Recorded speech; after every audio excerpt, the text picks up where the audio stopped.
Disclaimer. The information and education material contained herein is meant to promote the general understanding and dialogue of GAN's processing. Such information is not meant or intended to serve as a substitute for a healthcare professional's clinical training, experience, or judgment.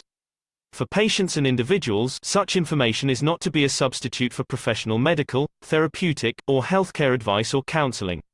For medical issues or concerns, including decisions about medications and other treatments, readers, viewers, listeners should always consult their physician or, in serious cases, seek immediate assistance from emergency personnel. Prescription information, procedures, and use of medical devices information should be undertaken only by properly trained and certified medical personnel. We specifically disclaim any warranties, express or implied, including implied warranties of merchantability or fitness for a particular purpose. Such information is provided, as is, and is believed to be accurate at the time of its publishing, but it is the viewer's job to evaluate the accuracy of any information found in this presentation. Every case presented is of their own experience, applied by themselves for themselves, and it applies to their case only. Every person experiencing health problems should seek professional medical advice and consult their course of treatment with a doctor. The processes of plasma balancing described herein are a natural process which supports the body but does not replace medical advice or therapies one is already subject to.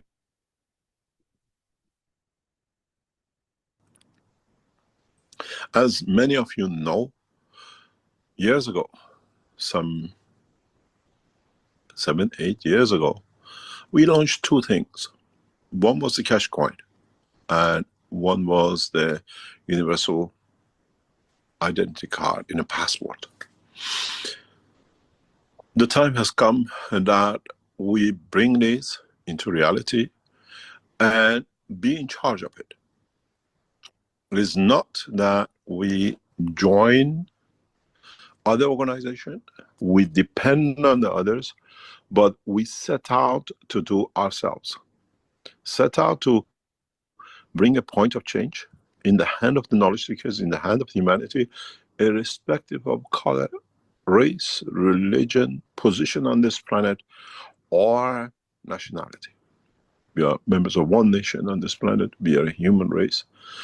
And on the banner of the one nation, one planet, one race, Keshe Foundation, through help of the knowledge seekers who work relentlessly over years to, in a way, mature the ideas of the Keshe Foundation, to achieve the goals. We do some ourselves, and some others do a lot to literally devote their lives to bring the change, the concepts we put down, into working condition and reality. And today is one of those days which the relentless work of knowledge seeker has brought us to that point.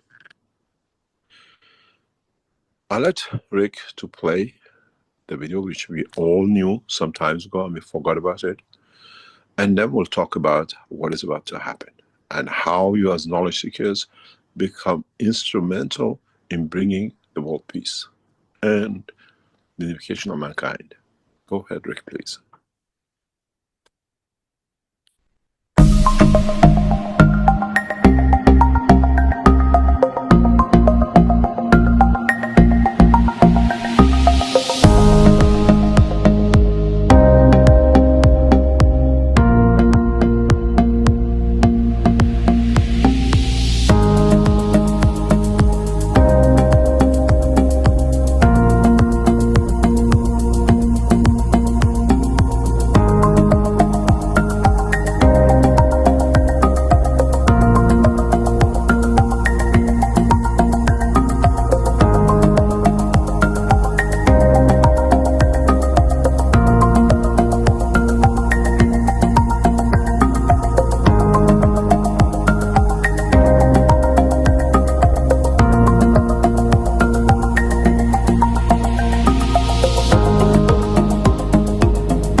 And welcome everyone to the Keshe American Knowledge Team for August 10th, 2025. I'm your host, Mark Anderson, along with Alex Skork and along with each and every one of the participants as this becomes more and more a collective work.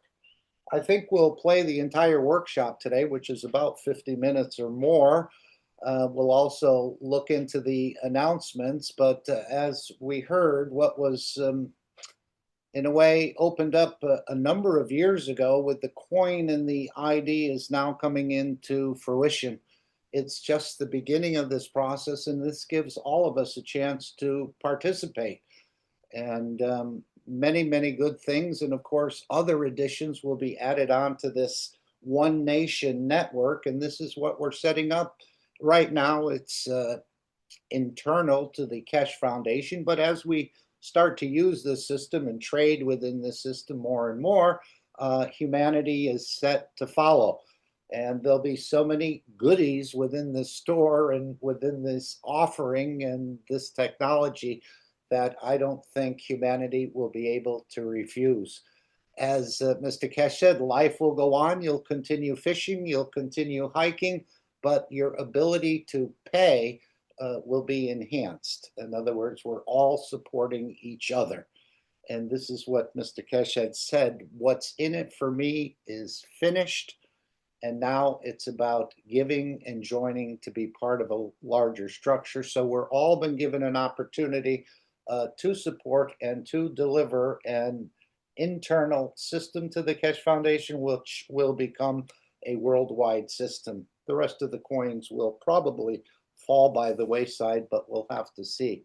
Before we go any further, of course, we're going to take a look at the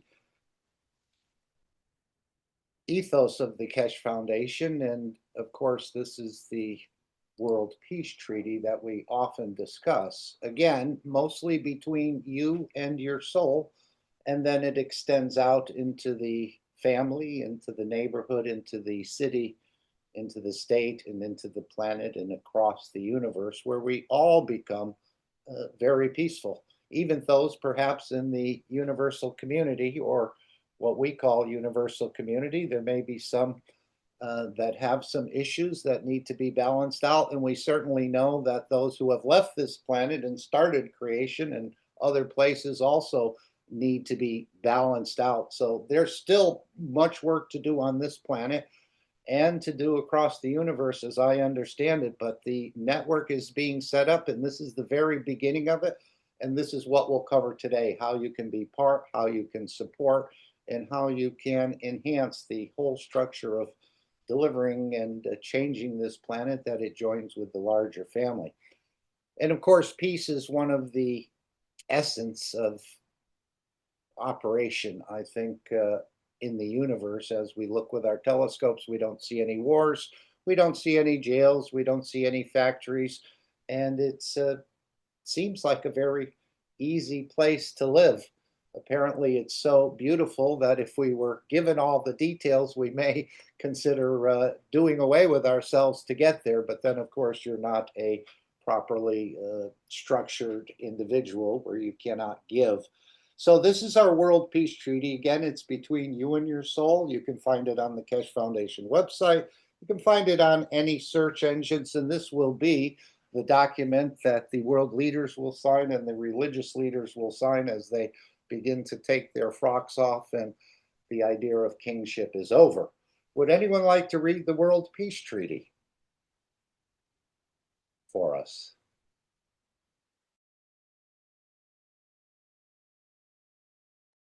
There aren't a lot of big words in there, but there certainly is deep meaning and a deep ethos.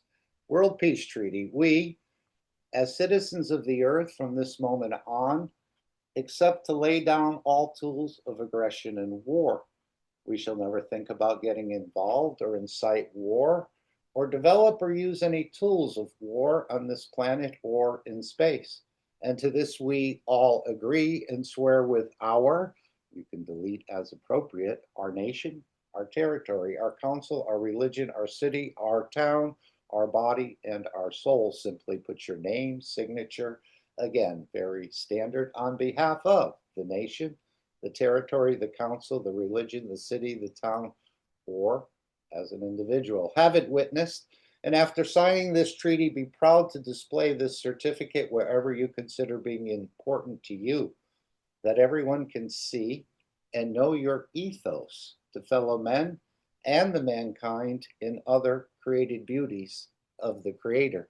This, in a way, is a simple but yet effective reactor, isn't it?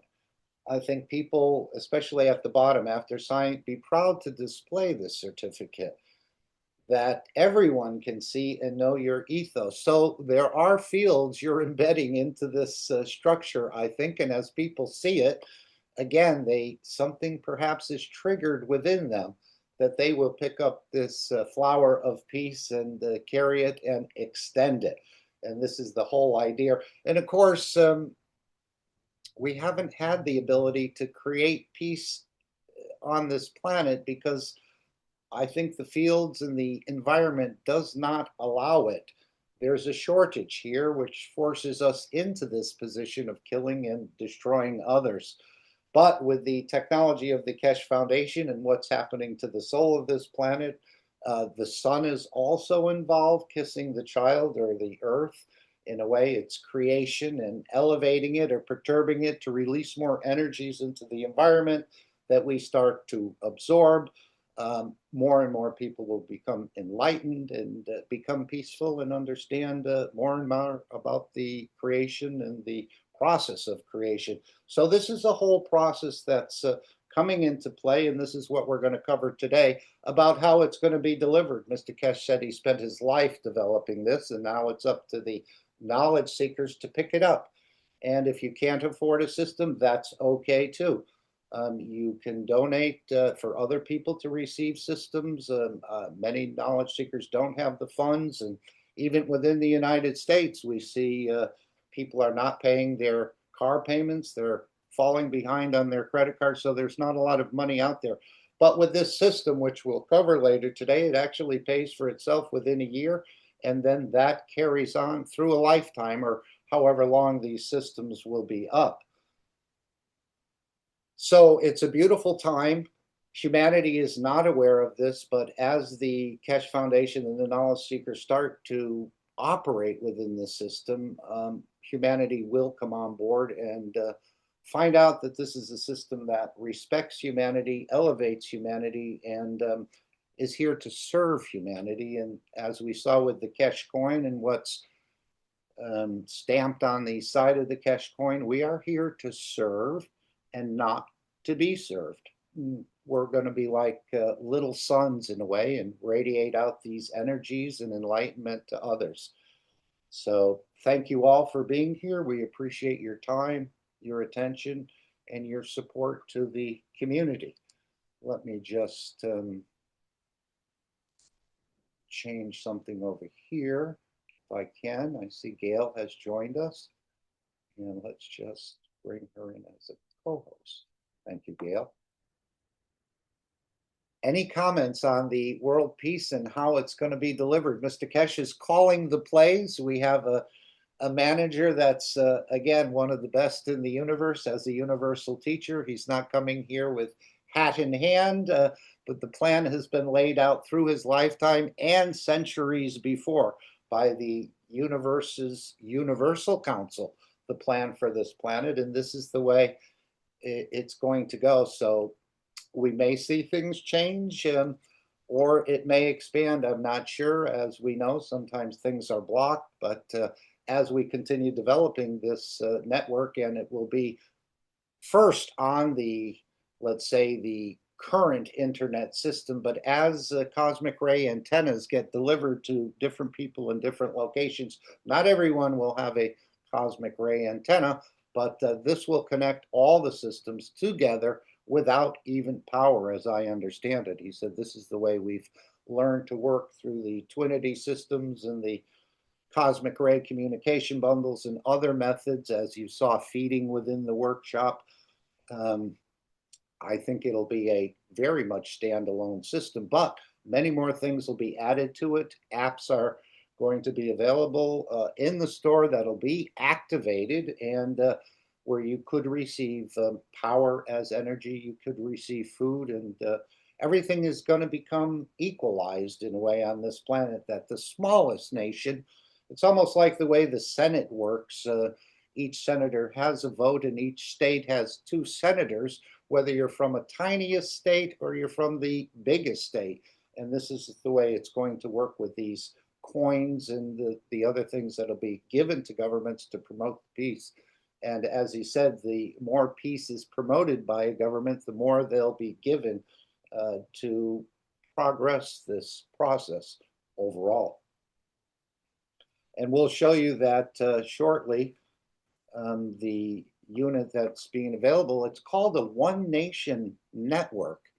And this is what's being set up for all of us. Anyone want to make any comments on the One Nation Network? We've all been wondering how this is going to sort of reach everyone, but now we're getting a deeper understanding of how it works. Again, I have to listen to this a number of more times. I'm not clear on everything in the way the coins will be distributed, but there is a return on your investment within 1 year, which is just phenomenal. So if you have the funds to go ahead and order a system like this, you can find it in the Keshe Foundation store, which we'll just take a quick look at. And here it is right here. And this is part of, it's like a mini computer, apparently. Initially, it's going to connect to the internet, but eventually it'll be a standalone system that cannot be hacked. It's not one center, but it's thousands of different centers. So he's asking the knowledge seekers to be part of this. And let's just read what is written here. The time has come to bring about the principle of one planet, one nation, one race to its working reality. We are setting up a unique communication network that needs no server and no browsers. We need to have over 10,000 network boxes owned by knowledge seekers so that the system can be complete, closed and not controlled by any nation, but by its citizens of this planet. For this to happen, now we ask all knowledge seekers to purchase and run the node system. These units are mini computers, and it gives the dimension 127 millimeters by 132 by 58, and weighing about 640 grams. I guess it's just, I'm not sure how many pounds that would be, or if it's even a pound. It is a plug-and-play system. You connect one end to your network by cable or Wi-Fi, and in optimal conditions that prevent accumulation of dust and clogging the ventilator, because this system will be running 24 hours a day, prevent overheating, prevent corrosion, etc. It will work by itself for years to come. Place it, connect it, and become part of the decentralized network of Keshe Foundation that no one can touch. Soon, most Keshe Foundation websites, the Keshe Coin, Mark Raycorp website, and many other parts of the Keshe Foundation international works and websites will be added to the system.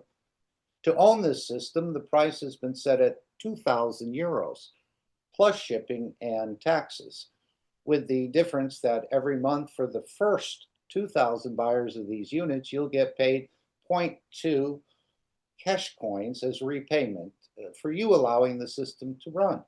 Therefore, first 2,000 buyers earn 2.4 Keshe coins per year, which the Keshe coins are stable at 1,000 euro. Let's see, 2.4 Keshe coins. So that means it'll basically be paid for, although there is a difference from different currencies in transferring into euro. There is a difference there, which sometimes it can be more, as a gift for supporting the unique decentralized network.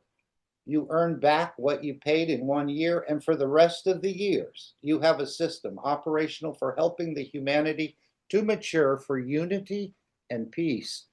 You could earn an income if you choose to, or you can opt out of the payment to you. You can revert it back to the Keshe Foundation. In a way, if you buy 2 units and give one to a friend, you can give them an income for life. And gee, didn't we hear in China that some farmers are making $150 or $200 a month? So one of these could basically double the income of a farmer in China. That's quite a low. We're not used to that sort of low level, but in many parts of the world, this is the case as well.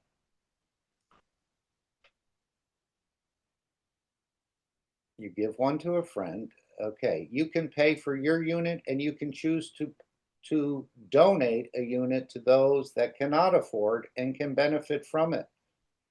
We have, as you know, put the value of Keshe coin at this moment at 1,000 euro. Keshe coin is an international coin exclusively used by knowledge seekers around the world.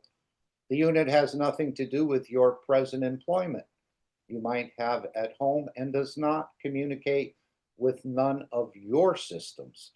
Again, this is a standalone. You put it wherever you put it, and it's sort of like a little child, I think he described it, just playing in the corner there.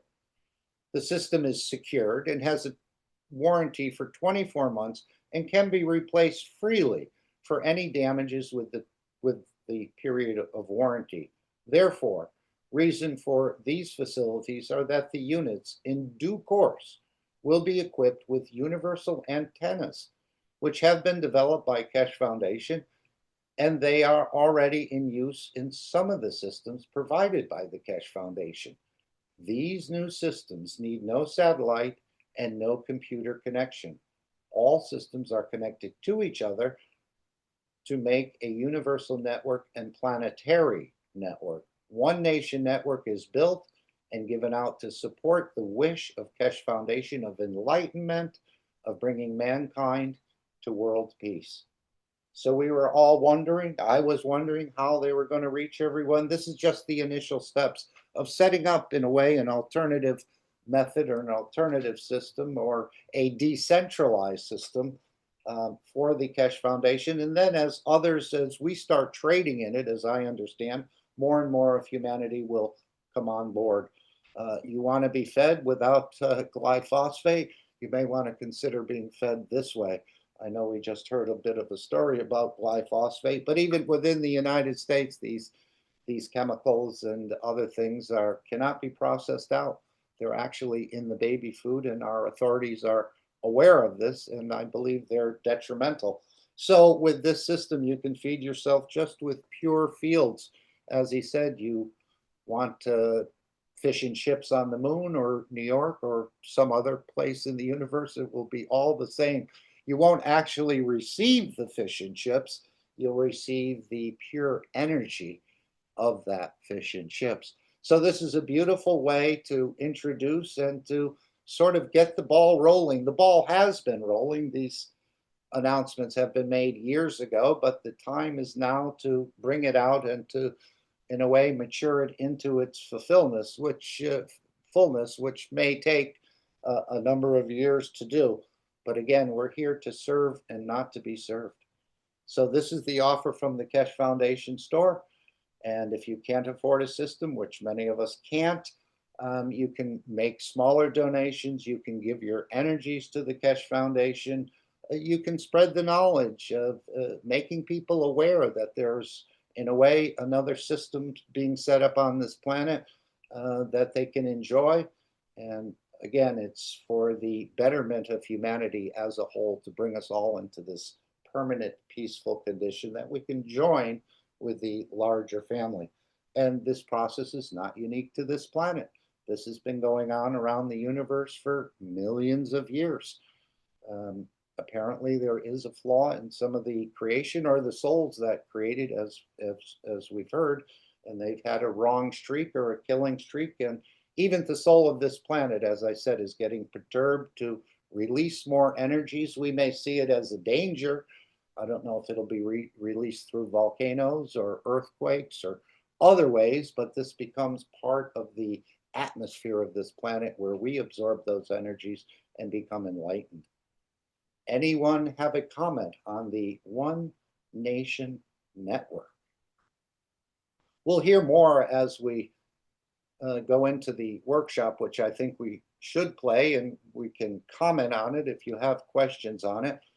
But maybe we can go to the announcements first and then come back to the workshop. I'm just looking for a couple notes I had made here. If not, Talk a little bit about this. hello? Yeah. Oh, Mosfek, hello, welcome. Hi. How are you guys doing? We're still alive and we're still here. Well, I mean, you know, this device is an interesting one. I mean, I come from the computer world, and Yes. you know, as some of you may know, and this is an interesting device. The reason it's interesting is that it's essentially we have an existing monetary system.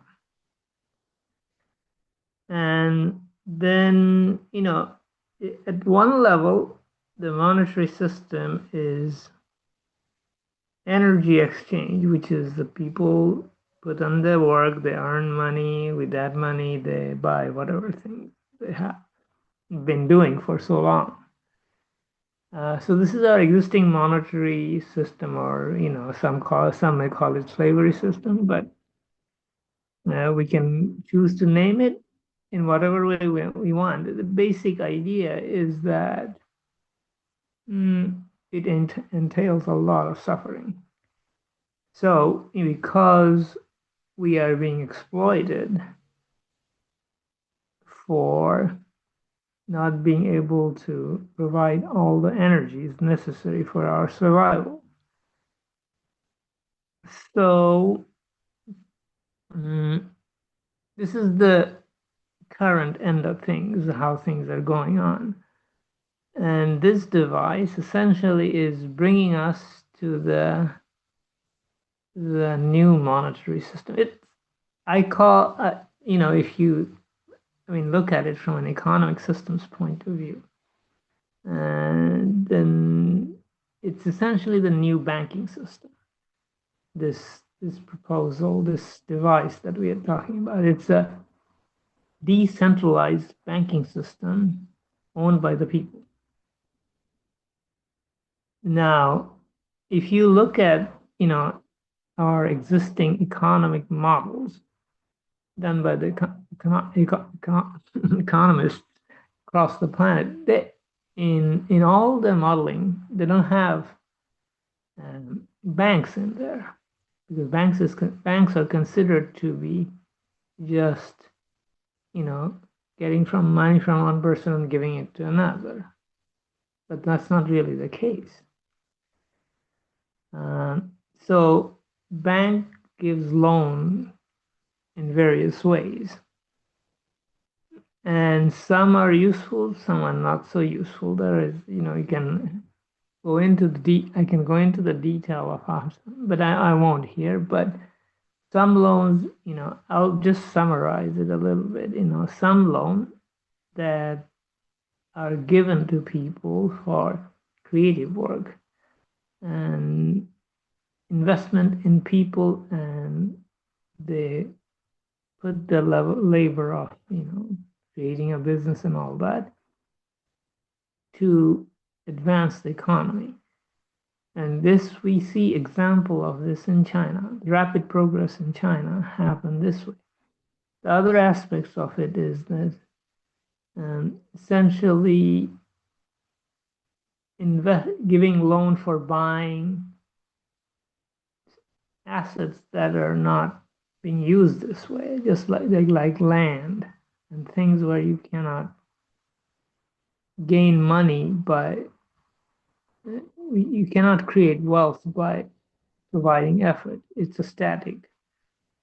These are static entities, and these create essentially this jack up the debt situation, as we see in many places.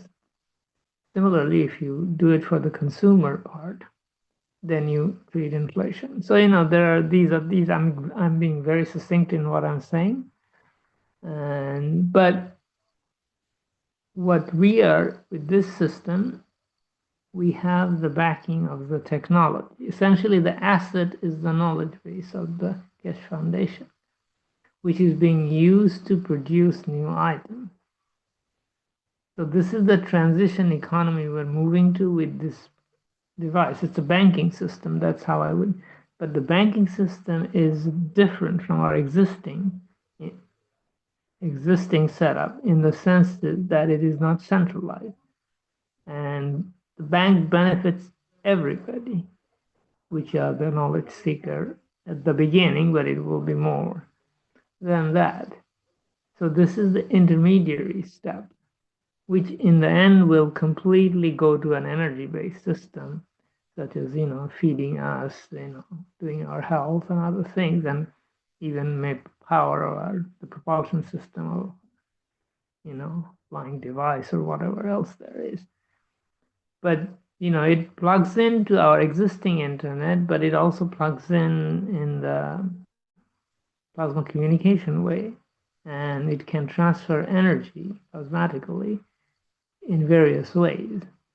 So it's a transition system that one side of it is plasma, one side of it is a conventional computer. Eventually, this computer will be replaced by whatever plasma equivalent is, which there has been hints about it, but we'll come to it. It's not that different from existing, let's say, some of the underpinnings of the AI systems that we are used to, because in the end, many of the elements of AI are actually, they're being modeled as digital things, but actually they don't work in the digital domain, and the mathematics is more energy domain. But that's technicality I don't want to go into. But so in the sense, we are moving to an energy world from our existing setup, which is the centralized banking system that we relatively centralized. I mean, I wouldn't say it's completely centralized, but the power structure lies not with the people, but the government and whatever else there is with that. So this is giving power to the people at the beginning in terms of the monetary reward mechanism that we are used to, but in the end it shifts to completely energy-based system, which we are not accustomed to thinking. We're not accustomed to thinking that way as energy systems, because in the end, money buys what? Health, food, and protection, which is the house. So it's essentially control of energy. Protection itself is energy. You don't want harmful energy of weather or conditions affecting you, shielding, and you want to maintain your state in an energy state so that you are comfortable. So all of these factors, and health, of course we understand health and the food needs and all that. But the money we earn, or the money that is being used to do all of these energy management, we don't think in terms of energy management, but actually that's what it is. But if we can use such a device to do all our energy management, where is the money coming here? Because that's what we use the money for. So it's a transition system that we can talk to people who are not used to this energy way of looking at things, but conventional monetary system way of looking things like reward, and you get this percentage of money, we have to think in those terms because that's how things work here. But in the end, it's a stepping stone. So this device is a stepping stone. We just have to be stepping on it so that it works, not crush it. That's the basic idea. So we have to nurture it so that we can move from our existing environment to the new energy environment where we only think in energy, not in quote the money system that we are used. So be it cryptocurrency or otherwise, cryptocurrency is kind of like the intermediary step to get to that point. But anyway, I think this gives us some idea of it's a different way of thinking, but many of us understand it because we see both sides of it. The conventional computer system, and this is a networking mechanism, peer-to-peer networking mechanism that has been here for a while, but it's not implemented in a large scale. Internet does not work, generally doesn't work. Something like you may have heard of BitTorrent works that way. And some of the cryptocurrencies have this kind of aspect to it, redundancy. But this is the well-known computer technique. Those who know about it, it's not that difficult to do. But it's useful because there is no single point of failure. So your server goes down, everything shuts down. That's not the case. So you can take some nodes out of the system, and the system will reconfigure and adjust to the new setup and still keep on operating. There is, of course, a limit to how many elements you can take out by hacking or whatever other means, by disconnecting. There are all kinds of things, mishap that can happen in the system. But it's a resilient system in the sense that you can take some nodes out, the rest of the nodes or these computers reconfigure, and it's distributed across the planet. So there is no single point of failure or small number, or you can take pieces of it out, but it will recover. But in the end, this recovery method that's built into these systems have to be, somewhat, it has to have good intention behind it to keep it going this way. So that is also another aspect we have to ensure. But it's a tool, but we have, the tool is as good as the user. In a way, I mean, it applies to conventional system or plasma system as well. But the soul level operation that's where things are balanced in a different way than what we have been used to at the physicality level. Anyway, I think I have talked some, and some may have some other questions for me or comments, but I'll stop here for now. Mr. Keshe, thank you, Masek. Very enlightening. Mr. Keshe mentioned about a game being introduced. Is this a computer game? I would imagine so. Yeah, there is a way of playing game in a distributed way, like in this such system, and this is to bring in the new generation and earn cash coin in the process. And I think there is one aspect of it that I didn't mention much, is that the educational aspect of it. You play these games as well as use these energies to get accustomed to the new plasma way of doing things. So the game, it can be a very nice teaching mechanism, very different from our educational system and the university-based educational system, where they have been completely corrupted. But anyway, so this is an interesting mechanism, because right now the burden of educating our next generation, our children, falls on the parents. But with such a system, the whole society teaches. The whole society is the teaching entity, and they can teach our next generation. It's a collective effort, and it reduces a lot of effort, a lot of burden that we now put on our parents. And so this is another aspect which is very interesting here, is that we can create an environment where education is part of the system, where we are learning to operate with energies rather than our monetary system and all this reward and punishment mechanism, but to use energy in a way that benefits all. And that energy is also energy and information in plasma science. Energy and information doesn't have a distinct boundary.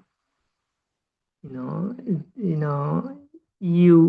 want to reconstruct a finger, it has an energy need, but the energy itself is coded with information of how to construct that finger. So the whole thing comes as a package, and this is exactly the same thing for this device. It's not just energy, but energy and information packed together, which is not something we are very used to, but it gives us a way to really enhance our educational system in an unthinkable way, because the burden is lessened on individuals. The society gets the responsibility as a whole of educating the next generation.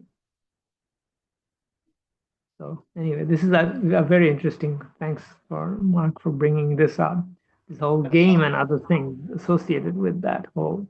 Somebody mentioned earlier, Mosfeq, about bringing it into the school system. Yes, this is exactly the point. The school system, yes, of course, this is the obvious place, and they learn to play with energy. I mean, which we currently call money, but in the real way. And I of mean, course, you invest energy and you redirect energy in different ways, but you don't keep energy in a pot like you put when you buy a land. You have this static energy which is not being used. If you cultivate the land, that's another story. But buying land and speculating on it, all this nonsense, this is not creative energy, use of energy. So anyway, I mean, you can go into it a lot, but I don't, this is all arcane, stupid systems. we don't really want to go into, but we want to essentially create an energy flow. It is continuously flowing from one place to another and gathering information, delivering information along with it. So it's a very, once we think in terms of flow, then time and space and all this becomes, what do you call it, a side effect of this. We are not occupied with time and space, but we are occupied with energy flow, information flow. This is the basic, think in terms of magnetic field flowing in and out. And that determines how fast the time would move, or how much space through which it will move. And you can see that, we can adjust space and time to speed up and slow down things depending on the need of the situation. But anyway, I think we are getting a little bit too far in the weeds, but well, yes, very, very interesting. That value is something which man created to create separation and division among itself. Did we ever look at it? Here is we're just going the opposite way. Instead of separation and division, we are creating inclusion and unification. Yes.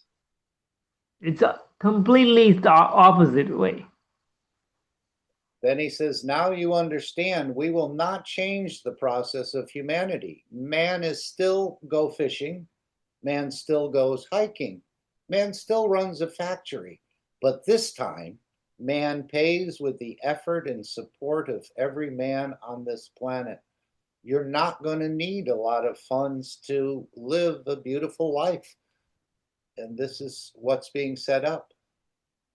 We can feed everyone for very, very inexpensive, and the rest will follow suit. Medical or wellness centers will not be the way they're priced today. Everything will be very easily for everyone to afford. And they're going to give everyone 1,000 shares or these coins, I guess. There will be a limit. You can't just take your 1,000 coins, I guess, and buy an office building with it. But there'll be a limit on what you can buy, I think, and how much of it you can spend. But it's a very beautiful process that's coming in. This is the great equalizer, that no nation gets abused for the lack of power, and the citizens don't get abused for lack of knowledge. So we're heading in, but it's up to the knowledge seekers, as he said, to bring it. He's done his job in a way. Of course, his job continues, his work continues, and but it's for us to sort of step up. This is what we wanted. This is what we've been here for, and now we're going to see it delivered, perhaps in our lifetime, or perhaps in 100 years.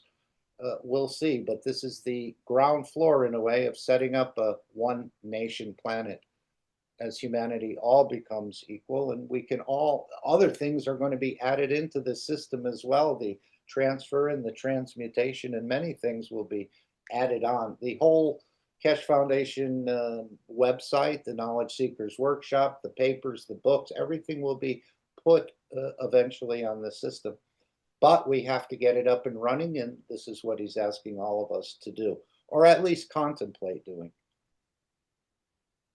You know, you bring up this limitation thing, and this is the part where it has to be handled carefully, because, you know, until we learn how to use energy properly, you know, we are used to the old system of greed and money laundering and money hoarding and all that. So laundering and hoarding is not the way to go. So it's we have to learn proper use of energy, and this is what, you know, this 1,000 Keshe coin that people get. You know, it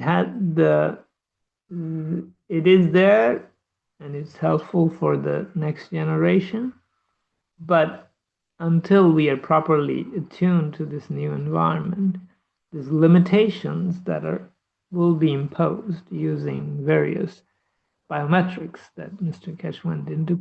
I won't go into any more detail, but so the biometrics can be abused, but if it used for a creative, constructive purposes, it's an intermediary step until we learn how to do it properly, and then you can actually make the system self-regulating and self-organizing in the plasma environment. But that comes later. But until then, we have to go through this intermediary step, and this is where some of the challenges lies, and you know, but we have to go through it anyway. And of course, with every occurrence. Mostly. Yes, go ahead. Oh, mostly. Can you talk about the connection with the coin and the cosmic ray ball? Both of them are made of gold. Can you explain to a layman what is the plasma connection and how could we utilize the value in plasma? I am not following your question very well, but you know, you're talking about. You could interchange your coin for the balls, and maybe when you go into space, this is what you will take with you. I'm not sure.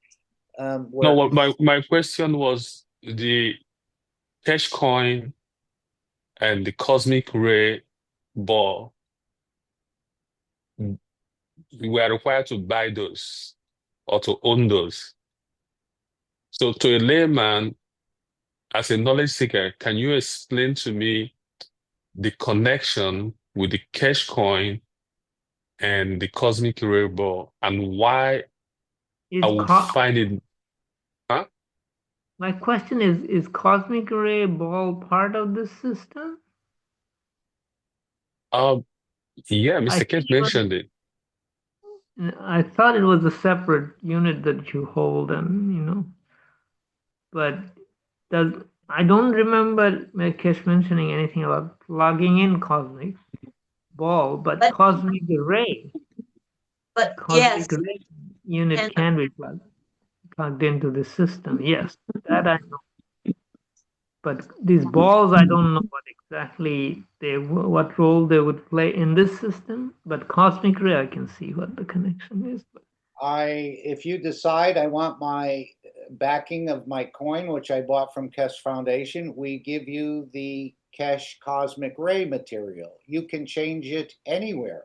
All the coins, all the balls which you, as other knowledge seekers, have bought and received as photographed images coded, and we know who owns what. This is why you receive this. With the coin system, which you have brought out with these machines, you have no worry. Your money is in your wallet. But as I understand it, maybe in a different part where he said you can exchange it for the coin for the cosmic ray, go back and forth. They're each valued at 1,000 euro. And there's a difference in that the cosmic ray balls interact with the other devices that he's working on, while the Keshe coin is made just a currency type thing, and it doesn't like help you transmute or stuff like that. I see that as the difference. We back our coins, we back our Keshe Foundation coins with cosmic ray, which contains all the elements of the universe. Gold has value here, but what about your need energy in another planet, in another position? So you have to understand why we launched the cosmic material, which I would assume is the cosmic balls. The relationship with the cosmic ray material and the Keshe coin is that cosmic ray material is, in a sense, the gold backing of the currency. Gold of the universe. Yeah, gold of the universe. So in the end, Keshe coin is directly related to energy, which is the cosmic ray, which is really everywhere. The thing is that, we are learning to harness it. But until then, there will be sources that would be tuned to provide specific range of fields for, let's say, our health, food, breathing, whatever else that we need, creating the shielding for our housing, let's say, this kind of thing. So until we are skilled enough to extract cosmic energy and transmute them to the needs that we have, there will be systems that will do this conversion for us. It's kind of like crutches until we learn to do these things on our own. And this is the real wealth. In a sense, if you look at the whole possession thing in the transmutation process, position, place, and the possession. Possession, what is that? That's the wealth. That's the energy source. And which is not just energy by itself, but which also has the information of transmuting it to food type of energy or shielding type of energy and things like that. So, this is, it's, before we get to that, we have to, Keshe coin is kind of like connecting with our existing monetary system. Backing it with the cosmic energy is where it bridges from physicality to the energy dimension. Okay, and as we know, as I heard before when they were talking years ago, they talked about the coin and then they talked about the wallet. And I'm thinking, you need a wallet? Apparently you do. And this is the Keshe coin ID wallet, which is only 30 euro. This card is to store your Keshe coin balance. It uses the NFC system. Anyone know what the NFC is? This a commonly used interchange system on the planet? I've heard about this. I think this comes from the cryptocurrency world. Okay. It uses NFC system. It can be used in time, the same as any other NFC card in the shops which accept Keshe coins or on the Keshe store directly. After the purchase, you will be contacted to provide the full details such as, but not limited to, name, continent, language, birth certificate number, national ID number, palm or iris data. Keshe coin ID wallet can be used in due course as Keshe Foundation negotiates with governments as one nation pass and globally as one nation card. This card cost is 30 euro plus shipping and taxes and will be like every other card sent to you once it is loaded with your data. Remember, though, he's specifically stressed at this point, this is an internal system right now, or an internal card to the Keshe Foundation. Further on, and this is Hey, very, Mark, yes, sorry, real quick, before you go forward. Mosek, let's stay on that explanation for a minute so I can understand further. It's the cosmic ray is attributed to energy, and the coin we have here, we're using here in our physicality. So we're making we are monetizing the energy, giving it value. Now, for someone that's into the physical world, to accept the coin and have the coin as something valuable, you are demonstrating that the coin is backed by the cosmic ray, which is energy. The coin is made of gold. Cosmic ray has energy. What is the connection of that gold to cosmic ray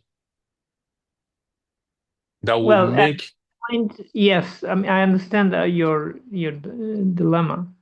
You know, we don't, we don't have a metric for cosmic ray. You know, how much cosmic ray would you relate to, let's say, one Keshe coin?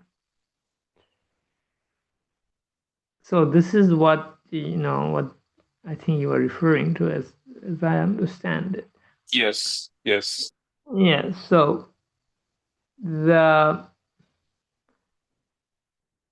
this is where I think our framework difference is going to come into play. Is that when you have abundance, you can essentially tap into as much energy as you need. See, here's the word is need, not want. The idea of monetary system is that we want to be a millionaire. We want to have $1 million in our bank. But in the cosmic ray system, we don't have this kind of thing. We only tap into it when we need it. And Mr. Keshe also talks about this about his own business. He doesn't take a salary. He only gets the money he needs to spend to do certain things. He talked about quite a bit. And this is exactly this system. You have a lot of resources, but that doesn't mean you tap into it. And let me give you another example. A spacecraft, if you kind of calculate the energy level need to make a liftoff and fly, it's in the terawatt range. But none of our power plants have terawatt capacity. Momentarily, you need that terawatt. And for a little bit of time, you need the terawatt, and then your energy need diminishes as you come to reach your destination and go to the motion you want to go to. So you can, depending on the need, you can tap into vast amount of energy. Whereas in our regular monetary system, we hoard. And the more somebody hoarded, then they can tap into it as much as, within reason. But the poor person doesn't have this flexibility, so they always count their money, worry about what to spend and not. Poor people, should I buy this food or that food because this is cheaper, that kind of things. So this is a shift that we have to learn to get used to it. But we don't need to waste anything, because we are much more attuned to our needs. And we don't kill another life form, let's say. Even in our existence system, now we, steal energy from others. And here there is no stealing because you are connected to the vastness of the source, and you just don't take from it. You give energy to it too. It's kind of like you can do the deposit, but it's not like the way we think about money. We think about money in terms of our poverty mentality is that we don't have infinite flexibility to tap into it or give it to it. So this is, our scarcity dictate our conduct. But in the case of the energy, our conduct is independent of scarcity. So our conduct can be as pure as you can think of. So it's a different framework, and this is the part of learning we have to go through games and whatever else there is. The educational system is part of it. So you cannot directly plug one to the other, because in the middle is the universal conduct versus existing way of doing things based on scarcity. So once we remove scarcity, our creative thinking process goes up. We are creator in the system. We are all banks in the system. We can create money as we need. We can draw out money as we need. And this is what we have been deprived of through all sorts of programming and whatever else there is. Anyway, I'm getting too far into things, so let's get back on track. Yeah, it seems like No, it's good. Yeah, it's good to explain it that way, and I appreciate that. Thank you. Yeah, it seems the coin would be used here on the planet, but if you went to another place in the universe, you remember those systems that we showed can reach you anywhere in the universe. Perhaps the energy will be given to you for what you need in the cosmic ray ball. So you say, I'm going to the moon for 6 months. You switch your coins to the cosmic ray balls, and you're fed everything you need or given what you need to exist on that planet through the energy dimension. The coin won't survive in space, and neither will the cosmic ray ball, I don't believe. It'll disintegrate. So we can, in a way, provide those energies through that cosmic ray system. That's why he said you can convert to cosmic ray or convert back to Keshe coin, as I understand it. The coins will be used here.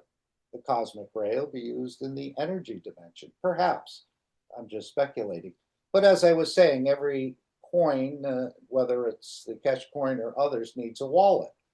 So you store your balance. It uses the NFC system. It could be used in the same way as any other card, I guess. After the purchase, you'll be contacted. You'll set up an ID. It can't be really hacked. If it is, they have ways of figuring that out. The Keshe coin ID wallet can be used in due course as Keshe Foundation negotiates with governments, and that'll become almost like a passport. I remember him talking about that. You show the coin, and they wave you right through.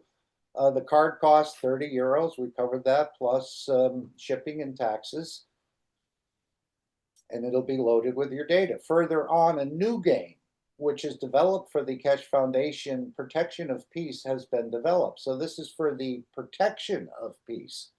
The beauty of this game is that as you play on your device, be it a phone, tablet, or laptop, and succeed in being enlightened, you can earn Keshe coins and make a living from it. It's calling it the Enlightenment game. Supporting Keshe coin can allow you to earn coins and then add them to your wallet and spend it as you like on the available platforms. Therefore, one does not need to mine Keshe coins, but one gets the Keshe coin as is enlightened to peace. There will be limitations on how much one can earn, but mining peace and learning the ethos of the world and universal peace enlightens one to a new dimension of maturity. These Keshe coins soon will be connected to other coins. You can also acquire coins and add them to your wallet and spend as you like on compatible platforms in any nation and currency in the coming time. Keshe coin will keep its value at €1,000.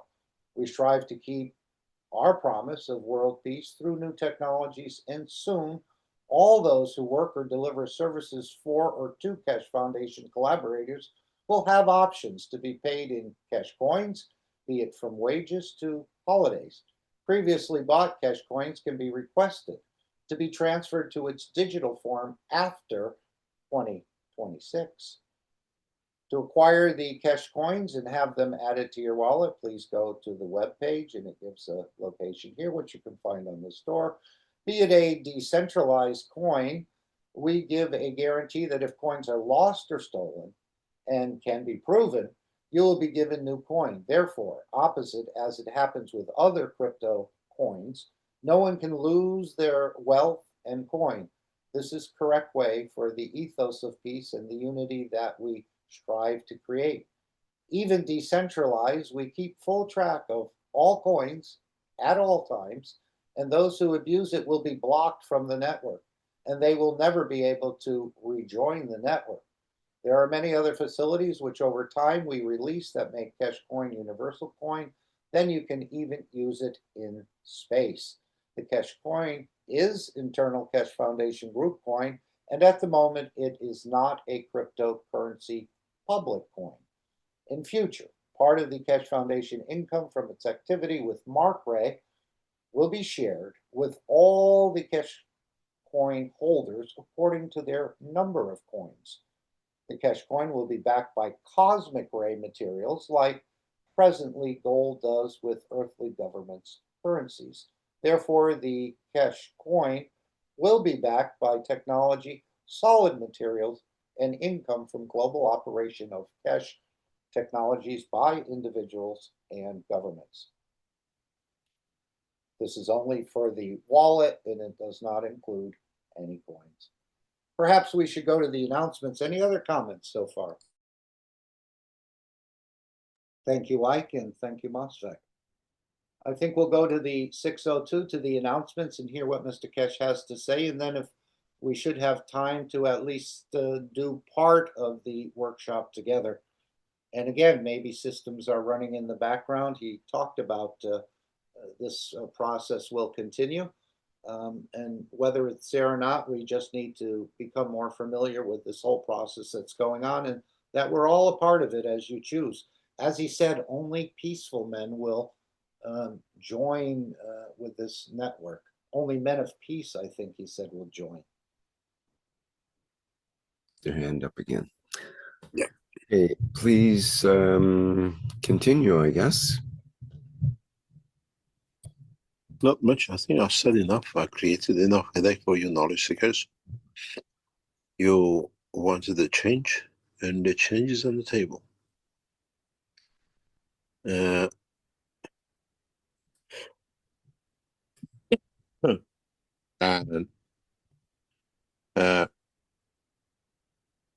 we need to bring this change about. And we need to balance this change in the correct way. It's not going to be all milk and honey, as we say, but it's the beginning of the time to make sure everybody gets some milk and honey. Place, position does not become the cause of superiority. This is important to us because whether looking down the line, as we become part of the universal community, they have no banks, they have no charge, they get here, they have access to everything because they know how to tap into universal energy. To that point, mankind needs help. And this is an interim position. It's an interim solution to bring the change and to allow the change to happen. And one man cannot decide the fate of so many. We have a beautiful saying, Farsi. I love the expression. It says, it takes one crazy man to throw a stone in the water well and block the water. And it takes 40 intelligent men to find a way to get that stone out. And now we have one of those running one of the leading nations in the world, and the rest of humanity is suffering and cannot get it sorted. So many people have lost years of work. So many people have no home to go to, where now this will change. You can live anywhere you like. You choose who you want to pay taxes and where. So it becomes more attractive for nations to attract you, to be there, to make it easier and cheaper, more affordable than actually kicking you out because somebody decided color and a race is better than the other.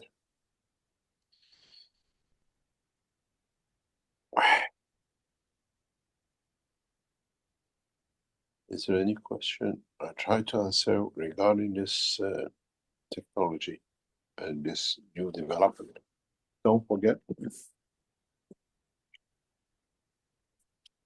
you ask for change. Is exactly what I did years ago. When I gave the key of the technology to the government, many knowledge seekers left the Keshe Foundation. He is one of them. He's giving it to them for them to decide. Now I'm giving it to you first. You got 2 months to move. When I give it to the government, God help you. The first thing they do, they try to dismantle it because they see they lose power. If we set up enough of this system across this planet that cannot be interfered, nobody can touch it. You are in charge. You buy and sell, you live, you educate yourself. All the Keshe Foundation teachings, all the archives of the Keshe Foundation worldwide will go into the system.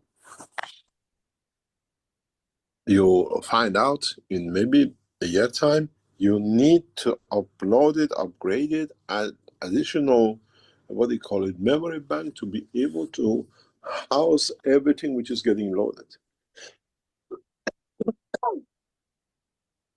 And then we support you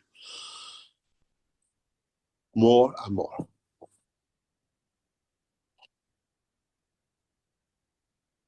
And how we can bring that change. I'm doing a lot of work with different governments. I'm doing a lot of things to bring this about. And in the next few weeks, we start delivering step by step this technology, this process to those who can bring the change. They appreciate what it is, how it is, what it can be. So now we have to work together as fast as possible.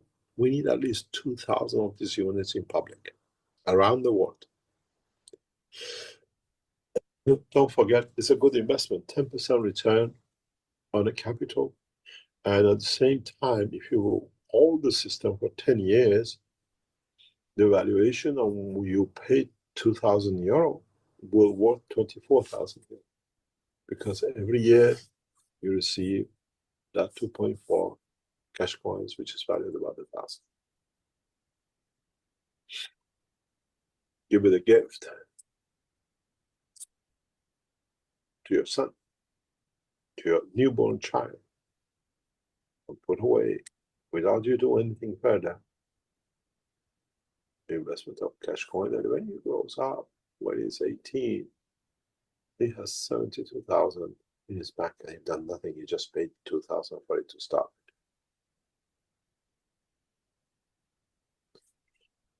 And this is what we need to do. This is what we have to do. This is not something you pay as a membership, 2,000 every year. You buy it once, you set up part of the network. In a way, we're setting up the biggest memory bank, the biggest network that nobody can break into.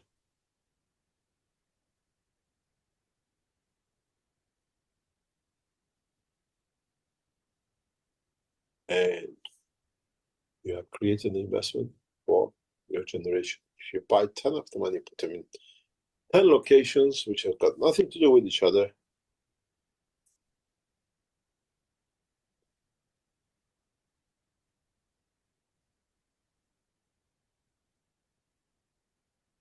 And you have put away $250,000. If you are money oriented, and if you are not, and you say, I have the money, I pay for 20 units, we give you the list of the names and the nations they come from, knowledge seekers we know, and you decide.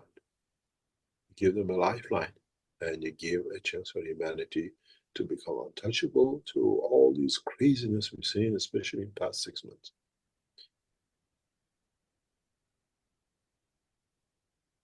We always said, if you're English, it says, how many blondies does it take to change a light bulb? How many blondie men takes to change the whole humanity and what I call but man built for centuries? One. With this, we don't have any more egos because we are all the same. I'm not richer than you. Look, okay, you want to run an office and everything? I'm a millionaire like you are. I don't need you to tell me, humiliate me to work. Meager things just to stay alive will take this away from the framework. And you see how humanity changes. If you look, people work 2 shifts, 3 shifts, day and night, just to have enough work lifetime just to live, to put a food in the mouth of your child. Now you don't.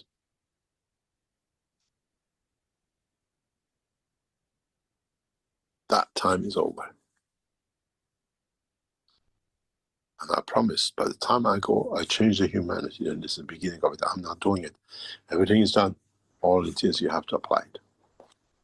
There's much more to come. Transportation, using these systems. Gradually, we explain to you what happens. I've got a question.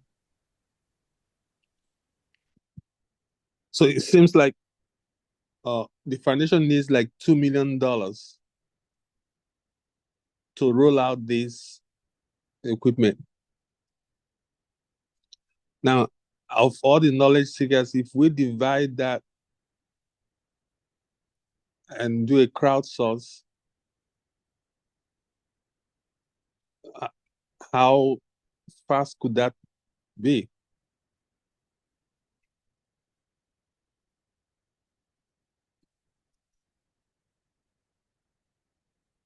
Anyone?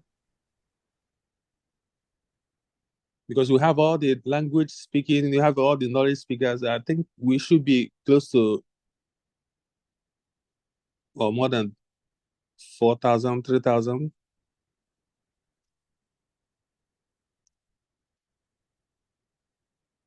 So that could be another way to raise whatever a portion of that while we are looking for others contacts.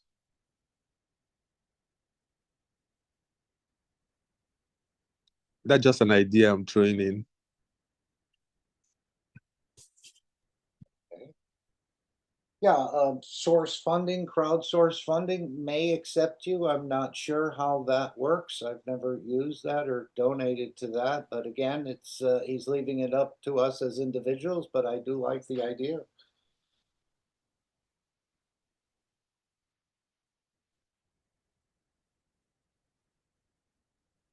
Okay, we continue. As I've said many times, if I tell you how beautiful the other side is, you all commit suicide. And make this life so beautiful that no one needs to commit suicide because this is what is on the other side.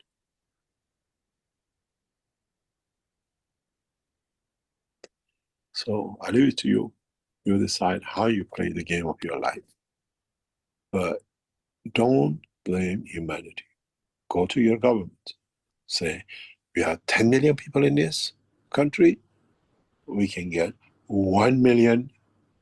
And every man will get it. Doesn't go to your government. You collect, you do, and we live.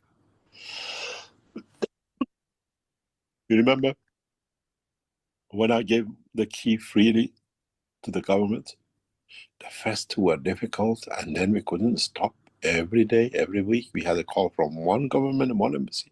Can we have the key? Can we have the knowledge? Even brought President Obama to ask for it. You do your job. Go to your government. Say, we don't need you. We have set up an independent system. We can all live. And funny enough, we own companies which pay us to live. And we would like to give you, according to See, that's every another man and thing. woman on this planet. Yes. In the same conversation, Mr. Keshe is telling us to go to our government. And if you go to the government to propose this, of course, there's value in it. They will put out the $2 million right away. But then that's the government running it. But we have a window.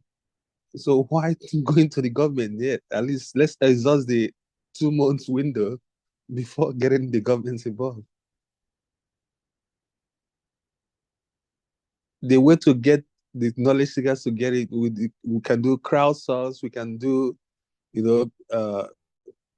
contribution, we can even do a subscription model to that, to where, we know X communities, okay, you subscribe to this monthly payment, and then you are to receive these benefits. So those are ways that we can do it than getting the government involved. But that just means, because he mentioned to go to the government at the same times.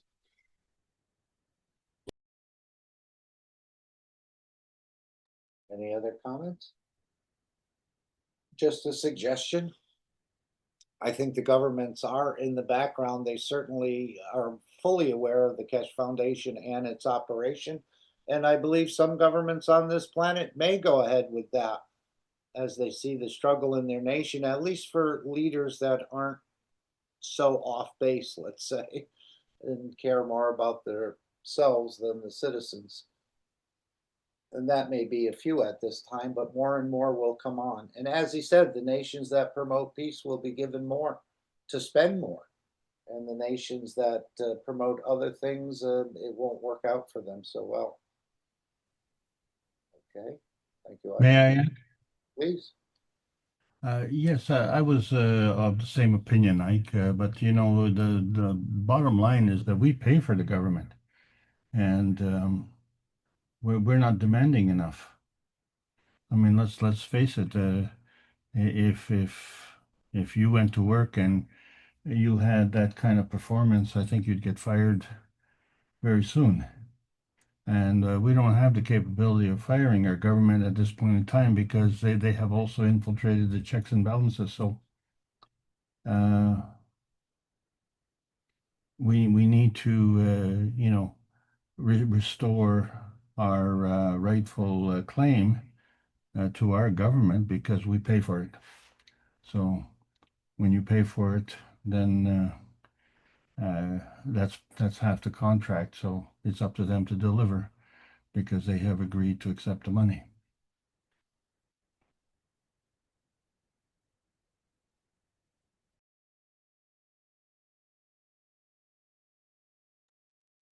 Okay, so as we see here, so let's play the game. And we have an opportunity. Again, we don't need a lot of knowledge to do this. You just need some funds to push it through. And everything is, in a way, being handled in the background. We're just sort of promoting this, in a way, alternative system or a decentralized system or a new world order system where everything is peaceful and we respect one another. As he said, we believe the same, we love the same, and we live the same or very similar. This is part of the ethos, I think, of the Keshe Foundation. So shall we go back to the beginning of the workshop and hear it from the beginning? This was just the overview, but I think everyone can sort of sense where we're going with this. Yes. This is just the beginning of the entire process. Okay, so I think we're at about 16, yeah, somewhere around here, or 33, I think. Let's just see where we start. Sorry. Hello, everyone, and welcome to the 602nd Knowledge Seekers Workshop here on Thursday, August 7th, 2025. This is a broadcast of the Keshe Foundation Spaceship Institute Education Department and part of the Public Teachings in English. My name's Rick Cramen, and I'll be host once again in this seemingly endless series of workshops. And once again, we have the honor of having Mr. Mayran Keshe as our presenter and teacher today. And please go ahead, Mr. Keshe. I think you have some special things to discuss today. Thank you very much. Good morning, good day to you. As usual, whenever you listen to this of Knowledge Seekers programs from Keshe Foundation Spaceship Institute. We welcome you back, and with some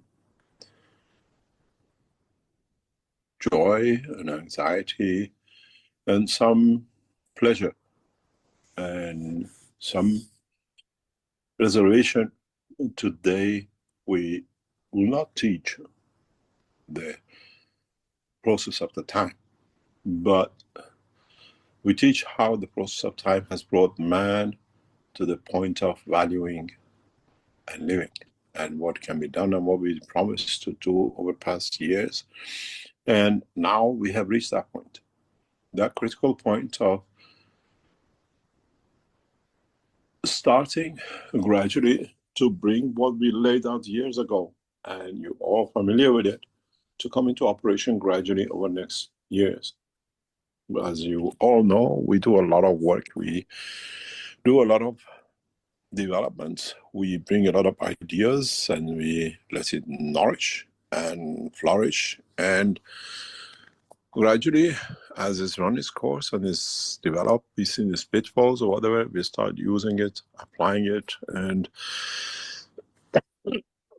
in so many ways, utilizing what the seed we sown in the past for the benefit of the work of the humanity and advancement of the knowledge and the rest of it. As many of you know, years ago, some 7, 8 years ago, we launched two things. One was the Keshe coin, and one was the universal identity card in a passport. The time has come that we bring these into reality and be in charge of it. It is not that we join other organizations, we depend on the others, but we set out to do ourselves. Set out to bring a point of change in the hand of the knowledge seekers, in the hand of humanity, irrespective of color, race, religion, position on this planet, or nationality. We are members of one nation on this planet. We are a human race.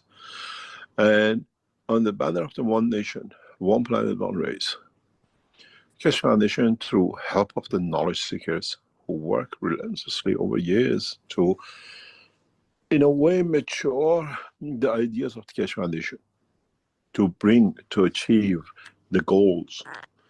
We do some ourselves, and some others do a lot to literally devote their lives to bring the change, the concepts we put down, into working condition and reality. And today is one of those days which the relentless work of knowledge seeker has brought us to that point. I let Rick to play the video, which we all knew some time ago and we forgot about it. And then we'll talk about what is about to happen and how you as knowledge seekers become instrumental in bringing the world peace and the unification of mankind. Go ahead, Rick, please.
as we saw in one of the windows, it's not just a coin, it's for food, shelter, and borderless transportation.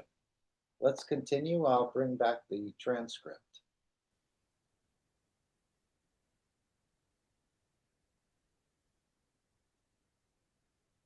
As we've seen, this is, you can mute the video, but you can let it play in the background. As we have seen, we talked about the cash coin. At the same time, if you remember, we promoted the idea of Keshe Foundation card, universal card, one nation card, where it's all our IDs, it's our ID passport. We need no passports, and wherever we go, doesn't mention nationality, but just your name, language you speak, from which continent you come from. And now with this system, to advancement in technology, we can add your birth certificate number that identifies you, and iris or the palm recording of your face and your palm of your hand, that nobody can abuse this card. But in it, we add the what we call the Keshe Foundation coin, which means it's your bank. Does not matter where you are. This card will carry all you need, and it does what it says. Nobody will ask you, you're Mexican, you came here, your parents came here 20 years ago, 40 years ago. Even though you're born here, you're not of this nation and this place, and we kick you out, irrespective of birthright of where you were born, just because of your ancestors. And the only thing they cannot do at the moment, those who went there 200 or 300 years ago, before even their family comes, they cannot kick out because they're deeper than that. So we've seen the commotion we've seen in the United States in the past few weeks. And we've seen flood of refugees looking for a better life, having more money, or at least having a bread to eat, and not living in poverty. To this effect, do a hard work of knowledge seeking, and all the structure which is sitting around it with the help of a number of knowledge seekers around the world. Today we introduce something which is the beginning of that change. You've seen this. This is a unit which the Keshe Foundation is putting out to bring decentralization and, in a way, connection of all the knowledge seekers and the whole of the planet together without relying on the internet, without relying on somebody's program that you can run, without a bank somewhere say you cannot move your money or what you're doing, as we've seen in European countries in the past few weeks, that everything has to be done. In a way, we have brought the Keshe Foundation work into working operational system. What we need is that we need as many of these units to be bought and just plug in your house to an internet or connected to a Wi-Fi and plug it in and forget about it. When we have thousands of these spread across this planet, they can never bring the system down. They can break into it, but there'll be a few computers, a few of these units, but they cannot penetrate beyond. Then the system becomes more or less unhackable.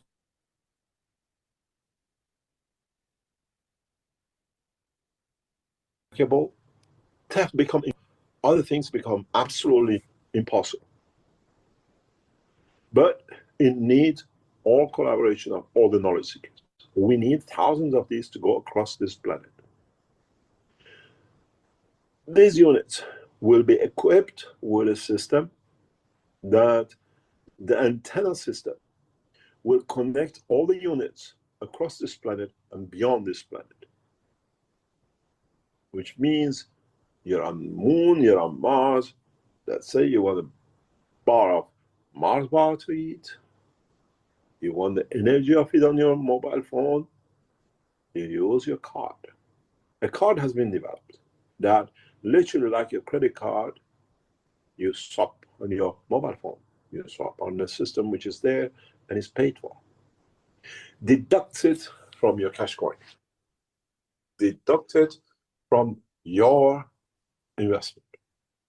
We introduce this system, and this system will go for sale today sometime once our team in the background be able to do everything on the Keshe Foundation website.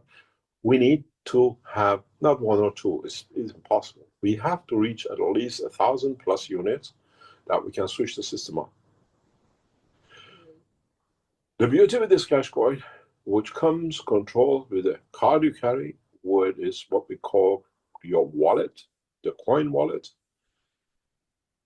will bring changes to you in a different way. We value the coin as €1,000, as many of you have been buying for past years. And now with the cash coin, having the beauty of the control of the Market Corporation of the United States, which we are shareholders, the profits, which is the share of the foundation, will be shared amongst the cardholder, which means it's backed by scientific income. It's not one of these which is just in the air. Secondly, as we are the developer of cosmic ray in the present world of finance, Central American Bank of the United States has nothing to back it. It's just we print paper. We back our coins, we back our Keshe Foundation coins with cosmic ray, which contains all the elements of the universe.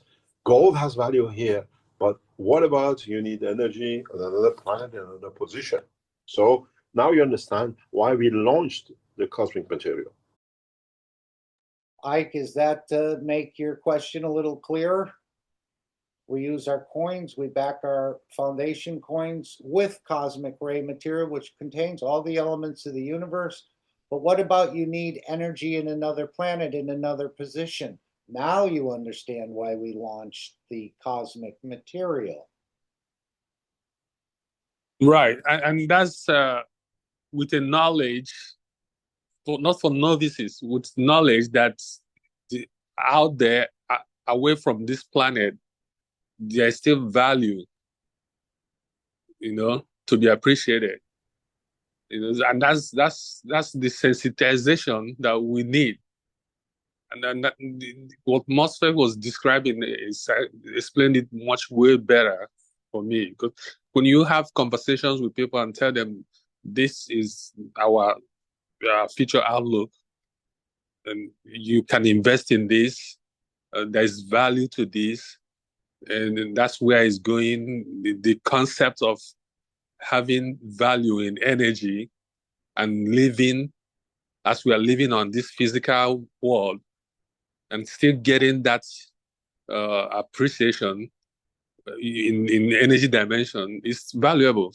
And then there's equipment that can make it easy for us to do. And then you introduce this. It's good. Awesome. Yeah, I mean, people will be just wondering how would you get to Mars to use this cosmic ray material and the rest. But this will all come into play. I believe the enlightenment is happening in the background as we speak.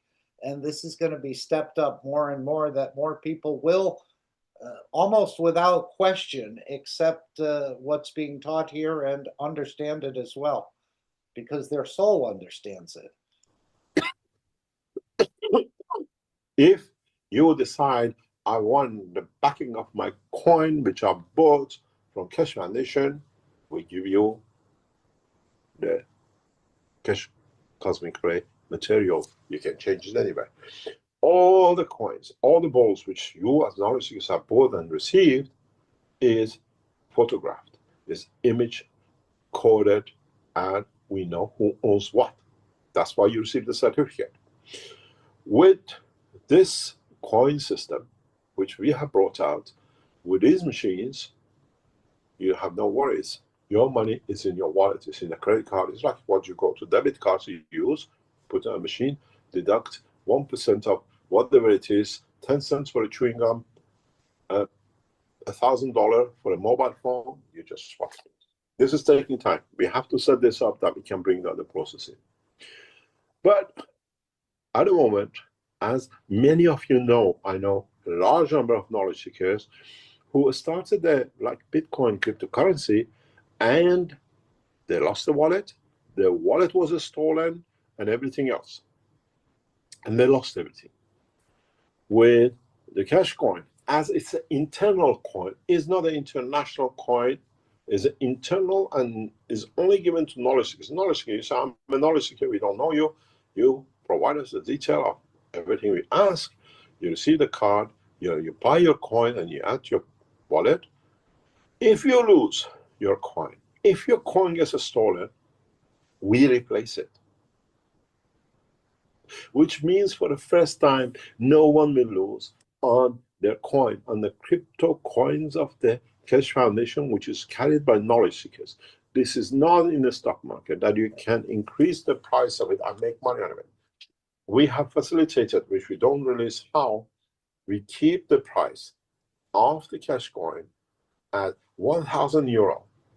And then we detach it from euro and any other currency that you can spend to the same value at any time, anywhere on this planet.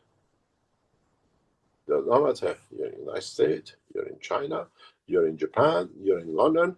Your card says the same value for the same thing across this planet, which brings financial stability. And at the same time, as we put so many of these units across the planet, no government can touch. They cannot confiscate 1 million units. They cannot find it confiscated. The hackers cannot reach to hack the coins because we have put facilities in it that you can go into the system, try to hack it, but immediately the system becomes replaceable, which means we replace the coins directly in your version and it's become useless, and then we can block it. Every provision has been made for the safety of the coins, and this is an internal coin. I repeat again to understand, this is usable by knowledge seekers. This is applicable for the knowledge seekers, and it will bring security and parallel. In some of the contracts we sign with some of our partners, which you will get to know, we have put the provision that we can pay the wages of our workers, scientists, the ones who make material. They can choose, I want to keep my money in cash coin, or I want to be paid in a local currency. Every facility will be made with this, that it changes the direction of financing. No central bank has control except those who carry the coins. These machines are available, as I said today. Once we get to the limit, because you have to get to a limit that it cannot be hacked, and we bring a network in, which is secure, we release the cards that you can buy cash coins. That it allows us to further develop the technology, and at the same time, in a very near coming time, we transfer cash coins according to the population of a nation to the central bank of a nation to be updated on a daily basis. That means who's born, who's died, what's the position with the card, with the coin of that person. We will allocate 1,000 coins to every living person on this planet, which is identified, which is there to be identified. Does not matter where you live. to your central bank, which is yours. You receive the coin, you receive the card according to yours, coded, cannot be broken, and you spend the money from your central national reserve. Each coin is valued at €1,000. So every citizen of this planet will be a millionaire from the second they're born. Guaranteed, the way we have social securities in different countries of the rich, that we look after those. And if you're in Africa, you don't have money, you die. I've seen so many dying of hunger, will go away. Nations which create war, their accounts will be closed. Nations which promote peace will be given more to spend. Do not forget, the technology, the coin is backed by technology, which means on the agreement we give to the governments that every citizen has money to eat, every citizen is born rich, not born poor to become rich, will change the condition. I'm not a dreamer. It's produced, it's there, and it'll build. It needs time to take hold and go. 12 months, 24 months. It depends how you knowledge seekers reach your nations, how you knowledge seekers encourage your government to take up. In a way, to back this up, I carry 2.9 billion shares of the Market Corporation, which belongs to the foundation. We give the same amount of shares to the 115 nations of the United Nations as the shareholders of Market Corporation, which means the economical life, the profits of the system is collective responsibility of all. This gets rid of IMF. It gets rid of all the central banks. The governments agree how much each nation will put into the pot equal. They have an equal amount of shares. They have equal say. No one is bigger. No one is higher. I have bigger population. I have no population. A small nation of 1 million is as powerful as a nation of 1 billion, because every citizen in that 1 million has the same right in every other part. The shares of market, the profit of it, will be shared amongst your nation, amongst your authorities which you want to live in, to be spent on your nations, to be spent on the locality you live. With this card, with the structure of the cash coin, with the structure of this network which nobody can interfere with, you choose where you want to pay your taxes. That, at the end, benefits that area. You cannot touch the taxes. I don't want to pay taxes to here. I live somewhere else. You choose. There's no nationality. At the same time, if you want to have a living, it is different. These units, when you buy them for €2,000 plus VAT and the shipping, the coin operator, which is the Keshe Foundation, pays you 0.2 coin every month, which means you earn 2.4 coins per unit per year as your services to support and earns income for the rest of the time of the unit. The unit is guaranteed for 2 years. We support in every way if something goes wrong as we can. So in a way, you have an income. You buy 10 units and don't put it in one place, give it to 10 people, member of your family. You have every member earning money. If you live in a rich area, we need people in Africa. They have a little room. They can connect the thing into a power supply. You don't feed them. You give them, you buy a unit, and that unit does not feed them. But the income from the unit, €2,500 per year in Africa is a lot of money. We bring nations out of poverty. We bring nations into the hand of the technological development. We are working through governments. We are working through organizations that we back, we change the condition of the income of the market to benefit the humanity. By the time we reach a point, you have an income. You don't want the income, you pass it on. Through the certificates, we have brought the designers, the developers, a beautiful idea. We become peaceful when we get enlightened. We become peaceful. Okay, I think we'll stop it there. It's about the top of just a little after the top of the hour, where we're going to do the Dome of Peace. Any thoughts or questions? Again, it doesn't seem like we have to do an awful lot, even though many have done an awful lot in the background. We're going to continue to promote the system and use the system once it's energized, once it's set up, and I believe it's a beautiful proposal. If anyone has a better idea, please share it with us. As he said, he worked a lifetime to bring this about as where it is now. Any other thoughts? And again, the system will, in Keshe coins, return on investment will be 1 year, as I see it. Maybe a little bit more or less, depending on where you are and the price of the euro at the time. But even if you aren't able to do it today, you can do it in the future, and hopefully you'll make it in under the 2,000 units, or that is not a big thing. He said you can even revert your 2.4 coins back into or pass it on to someone else. Pass it back to the Keshe Foundation.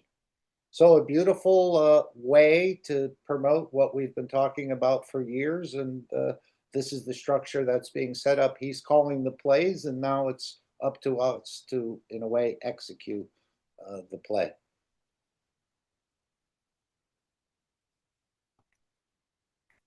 All right, let's go to our Dome of Peace. And this is a process that continues on a daily basis.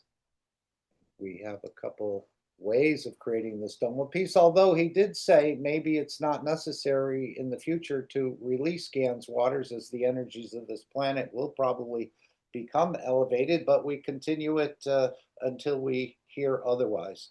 Let me just make sure we're sharing this. So we'll hear from, again, Stefania and Shweta, as usual, about creating this Dome of Peace. And of course, the Brazilian team has put together a couple of this is what we do every Sunday. Collectively, we release GAN's waters at 12 p.m. and or 6 p.m., the way it works out for you. And I've been doing that near the ocean as of late when I go for these little walks. And of course, we did it today. We just released it down the drain, but I've been spraying it into the ocean. But he did say we may not have to do this much longer in the future, but let's wait until we hear officially from the foundation. But this is a way the GANS knows what to do. It's little energies, and it knows where to go, and it knows how to bring balance and to elevate the soul of this planet. So that's the first part of creating the Dome of Peace, is something, for your physicality to do.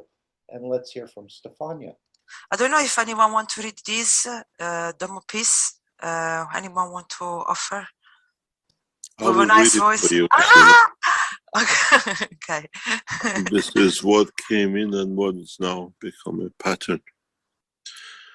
This from a guy, I don't know him, but he says, please remember this Sunday and every Sunday from now on, till we raise the soul of this planet to a peaceful planet.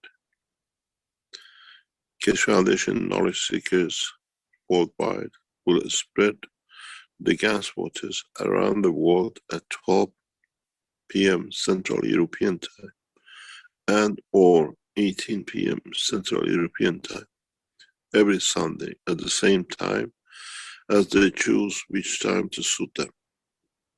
Thank you for participating in this greatest movement by the soul of the man to bring about the peace on this planet as the permanent feature of the life of this planet.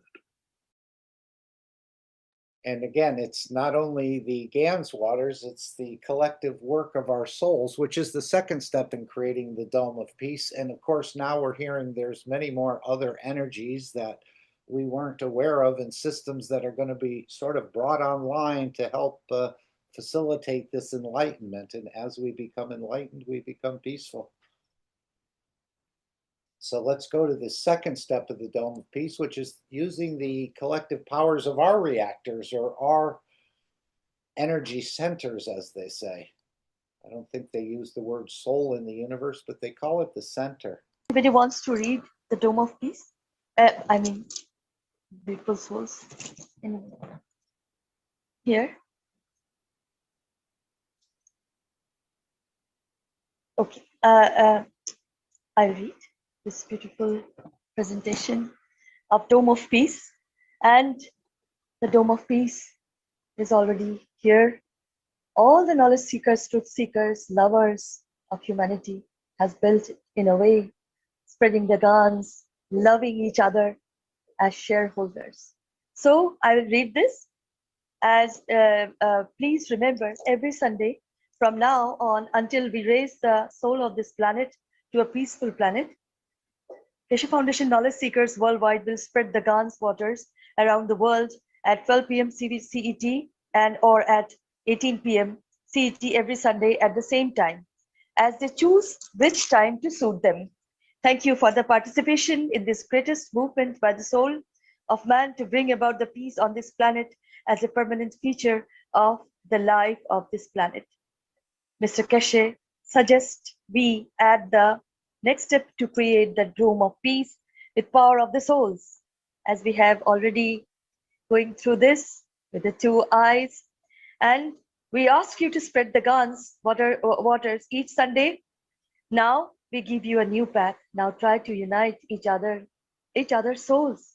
Try to elevate the souls of humanity, soul of humanity, through your own soul to a level that no one can touch, the embodiment of the human race.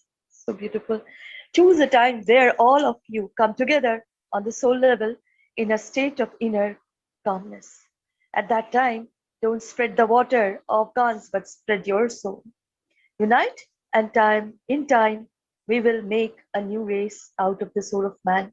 And then, instead of doing it once a week, do it all the time. Empty Keshe. Thank you, Shweta, and thank you, Stefania. I was just going to bring up the other daily intention that the Brazilians do on a daily basis, without fail, every day at 6 p.m. Central European time or Central European Summer Time. On the Telegram, they actually have a meeting for about 30 minutes or so, more or less, depending on how many people comment or ask questions. And you can participate in this process. You see some of the links at the bottom. And as we understand, the soul of the Brazilian community has the power to see it through. And we are seeing it through, and we're seeing the manifestation of it. Feel free to join them, and we thank them for their continued support of the entire community of the Keshe Foundation and of humanity. So again, we're these little suns. The GANS is a little sun, and so are we in a way with these reactors, and we can bring the change. I was thinking we can create the emotion of joy and abundance. Isn't this what Mr. Keshe said about going to the other side and how beautiful it is? This is the promised time that you don't have to now go to the other side. We're bringing it to manifest right here on this planet. And these are two of the ways that we can interact physically, and we can interact on the energy dimension to bring the change. And of course, this exchange of energy will be used across the universe. This is the emotions are the language of the universe. I don't think they speak too many words, even though it is a noisy place. So we're going to have to get used to noise in a way. So let's just create this emotions within us of joy, abundance, whatever you'd like, and just hold it and give it to the created and release it to the world leaders' souls, that they become elevated, along with the religious leaders too, who need quite a bit of elevation, as they've been known to cash out pockets and souls. So this is the process we're going through, but again, we're not alone in doing this. There's many other supporting systems like the sun, like the systems the Keshe Foundation is bringing, and also other energies, I believe, from the universal community that are coming here to see the birth of this new child and to welcome them into the larger family. So we're just going to create that emotion and send it. We don't need silence, as I understand it, but you do it the way it pleases you. And this is what Mr. Keshe said, you do it the way it pleases you. But again, there'll be noise in the space. They've actually heard the reactors talking to one another or interacting in a way. So once you get good at it, I don't think you need the silence. But again, you do it the way it pleases you. And of course, every day this process continues until we reach that permanent peaceful position on this planet. So the Universal Council, which is part of the Keshe Foundation, and of course you can apply to, if, as your soul leads you, to be a member of the Universal Council, invites the Keshe and the Universal Council family in unifying at the soul level every day at 9 p.m. And again, you can be hiking, you can be fishing, you can be working, and be a multitasker. We see Mr. Keshe as a supreme multitasker wearing thousands of different hats, as I guess he's gotten used to that and can switch from one to the other. So every day at 9 p.m. you can create a moment for yourself and give to the others. And this is exploring our energy dimension, which is our true nature. And we've become less encumbered, so to speak, with the physicality. But we're bringing that time of milk and honey, the promised time, onto the planet. So it'll be just as beautiful here, as I understand it, as in the universe. But hopefully we can experience that sooner than later. So you're all invited to participate in this process. It's a learning process for yourself. And again, just elevating the others, even if they get to a better position than you are, it doesn't matter. Your job is to serve and not be served. So we're all learning more and more about this. And of course, in this service, you become nourished as well. As you give, those fields come back in a way and nourish your own soul and your own understanding. And the process continues. So you're all invited. And the beauty of this is no one fails this test. As we're doing it collectively, we're making a bouquet of beautiful fields. We're sending them. Again, it's not a formal meeting. It's just a time stamp in a way where we gather on the energy level, our true nature, and deliver what needs to be delivered. We don't force it. We allow the soul to pick it up and change a dimension of these individuals within a dimension of their physicality. So thank you all in advance for participating in this process. I think Alex is probably more than ready to come in. Let's check in and see if the door is open or is it still locked. Alex? Oh, the door is open. Very nice job, Mark. Thank you very much for bringing the team here. And let's see if we can get into this business here right away.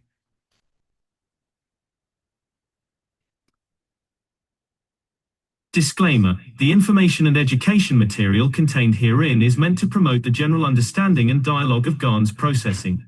Such information is not meant or intended to serve as a substitute for a healthcare professional's clinical training, experience, or judgment. For patients and individuals, such information is not to be a substitute for professional medical, therapeutic, or healthcare advice or counseling. For medical issues or concerns, including decisions about medications and other treatments, readers, viewers, listeners should always consult their physician or, in serious cases, seek immediate assistance from emergency personnel. Prescription information, procedures, and use of medical devices information should be undertaken only by properly trained and certified medical personnel. We specifically disclaim any warranties, express or implied, including implied warranties of merchantability or fitness for a particular purpose. Such information is provided, as is, and is believed to be accurate at the time of its publishing, but it is the viewer's job to evaluate the accuracy of any information found in this presentation. Every case presented is of their own experience, applied by themselves for themselves, and it applies to their case only. Every person experiencing health problems should seek professional medical advice and consult their course of treatment with a doctor. The processes of plasma balancing described herein are a natural process which supports the body but does not replace medical advice or therapies one is already subject to. And thank you very much, everyone, for joining us today on this beautiful Sunday afternoon. This is a very important meeting as it follows the Knowledge Seekers workshops on Thursday and the Brazilian community's presentation on Fridays. And it's because we have so many people from around the world supporting this particular channel. So we really appreciate that. Of course, there's a lot that's going on, and it's very hard to keep up with everything. So we're going to try and see what we can do to make it easier for, shall we say, digest things in bite-sized pieces. This is the Keshe Foundation Spaceship Institute teachings on plasma science. We're still in the advanced nanotech phase. We're discussing awareness. My name is Alexander. I am from Canada. It is August the 10th, 2025. This is part of the Keshe Foundation North America Plasma Education Series. So we have been trying to condense this, and it's kind of getting unwieldy, simply because we've been broadcasting for over 11 years, and we have thousands and thousands of hours of teaching. So what we're trying to do is to condense it in such a way that it makes it attractive for newcomers, and it also keeps it interesting for mature knowledge seekers. Because the fact of the matter is that the mature knowledge seekers are burdened with the responsibility of having to introduce to the new knowledge seekers. And frankly, as you can see, we've been doing this for years, and we have to remember what it was like at the beginning when we didn't know much.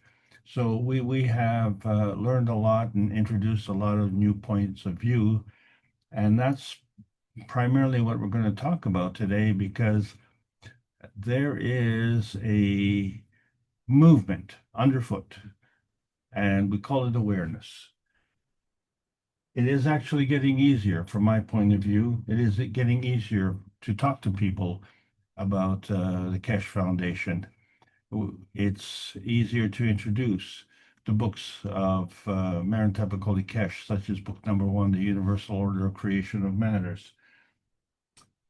People are trying to understand, why does that matter to their tiny perfect world?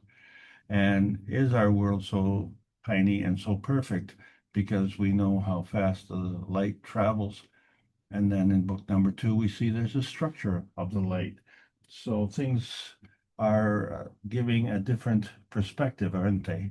And then book number 3, the most shocking of all, The Origin of the Universe, which sees the splitting of the origin of the universe into man's universe and their sister universe. So this is actually uncharted territory for most of us. And we're still having trouble dealing with only our universe. And actually, we're not even dealing with our universe. We're just dealing with that tiny spot we call Earth space. And as such, I'm not bragging about our handling of Earth space. So we, as the members of the Universal Council, along with Rick Crammond, have for 390 weeks in a row brought the One Planet, One Nation, One Race for Justice and World Peace to understand that we're all part of the humanity race, and our home is the Earth space, and as such, we're all on the same team. So it's confounding to understand why we're all fighting for this tiny little planet, and we see that the whole vast universe is out there. And our problem, of course, is that we are dealing in small schemes, and we don't understand the plasma rule, which is the higher strength feeds the weaker strength, not eats the weaker strength. Either way, it's a conflict point, but in plasma science, we call it a binding zone, because it brings two fields together. And then we have a new picture, a new manifestation, and we call this the inertia density manifestation. So this particular point is what the nanotech series is really all about, is to understand these inertia points and how they are created. So we like to delve into business of life. And many people think of that as a financial thing. So we have bookkeepers with respect to that. But when we look at the business of life, we have to look at the author of that book of life. And we have to understand that the way we balance our budgets or we balance our statements, we have the income and expenses, and that gives us our profit. But if we look at the universal context, there's a gravitational income that's incoming, and the minus the magnetical expense, that's the outgoing, and that equals your inertia point, which is what you're left with. And what you're left with is an important point, because there is an equal and opposite point to balance things out. Because in accounting, the books need to be balanced, while in life, the rules are the same. So we're talking about awareness, and many people refer to the herd mentality of people, because we see how animals herd together, or fish schools, and birds flock. But with respect to the people, so the question is, who awakens the people? And we see that Big Brother is really watching us and is promoting fear mongering. And so this relationship to this concept of a herd mentality, we try and relate it to a hive of bees. But, frankly, they are very industrious, or a herd of cattle, and, safety in numbers there, or a gaggle of geese. And if you ever watch how the geese migrate, you find that they do not like to leave their stragglers behind, and they work diligently to bring everyone together. So one goose brings the gaggle, and the gaggle brings more.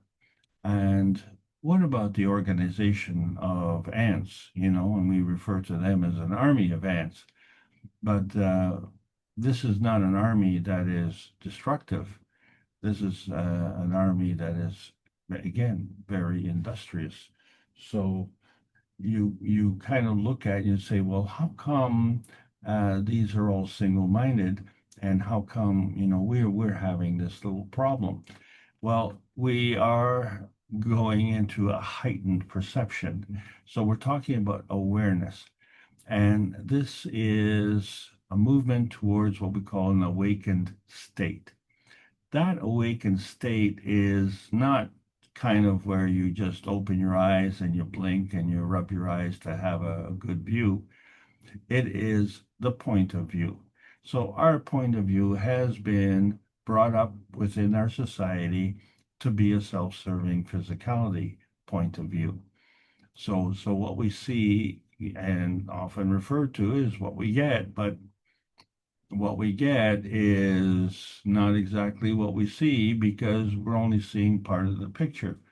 So the awareness that we're referring to has to do with understanding that our point of view is challenged. It is limited. And this is unfortunate, because it leads to energy binding, which is important. That binding is self-serving. That's important. And that becomes an important dimensional focal point. It's when we do it at the expense of others who have the same self-serving needs. So how is it that we are practicing on a daily basis, and when I say the collective we in our society, where we lie, cheat, steal from others, and so our prosperity, if you will, is at the expense of others. And it's confounding to understand why we're taking from the lowest common denominator when the highest common denominator is giving unconditionally. So we seem to be settling for the not only the smallest pie, but the smallest piece of the pie. And this is where we refer to the fallen angels who are seeking gold. And the gold is related to what we call the angular density. It involves the falling. This is the fallen angels. So when we see things falling out of the sky, we know that they're increasing in density, they're increasing in pressure, and they're increasing in their gravity. And there's an equation called angular momentum equals the moment of inertia times the angular velocity. But we have to remember that angular momentum is conserved. So when we arrive at an answer, if you will, for this equation, we're only seeing half the picture. And so all what we see is the gold that glitters, and we become the fallen angels as a result of that. And now we are at this turning point where we see that there is a source for this service. So this turning point, are we turning back or are we turning forward? And it all depends our point of view with respect to this binding energy. So the thing about the hive mind, if you will, is that it has a common purpose. So if we have this common purpose, then we have this hive binding action. And you say, okay, well, so that renders us all as little worker bees. And that is a concept that is very, very simplistic, because we are the most complex organism on this planet. And that renders us a capability that is unique. So we're not grounded like plants, and we're not herded like animals, and we are not restricted to the surface of the earth. But we have been given guidelines. Someone decided to give us the guidelines. So we see the 10 Commandments of Moses, for instance, and then we see the Keshe Foundation's completion of the missing commandments. But basically, they govern how we live. And when we say govern, it's to, incorporate our moral attitude and our social attitude. And we see that these are good rules to follow. And we assume that everybody's following the same rules.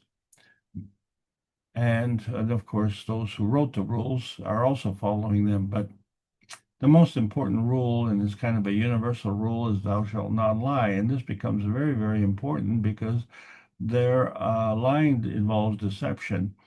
And then the worst kind of deception, of course, is self-deception.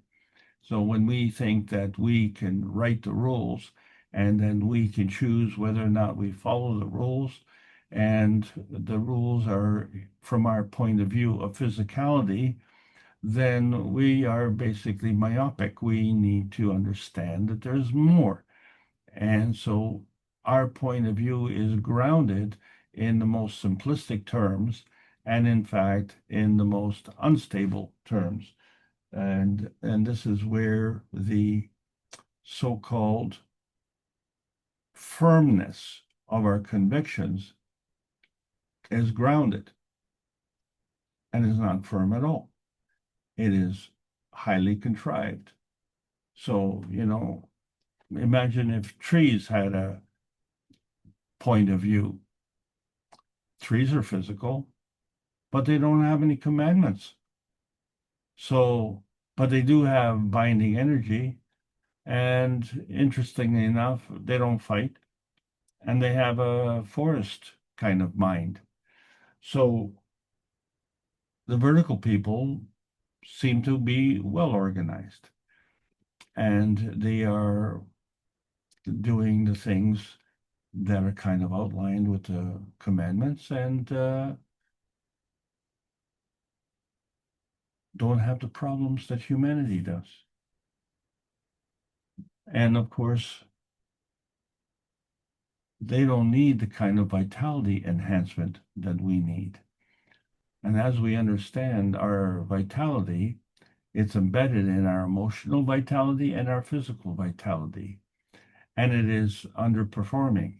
And the main reason is because of our physical point of view, where we dominate this planet. as opposed to working with this planet.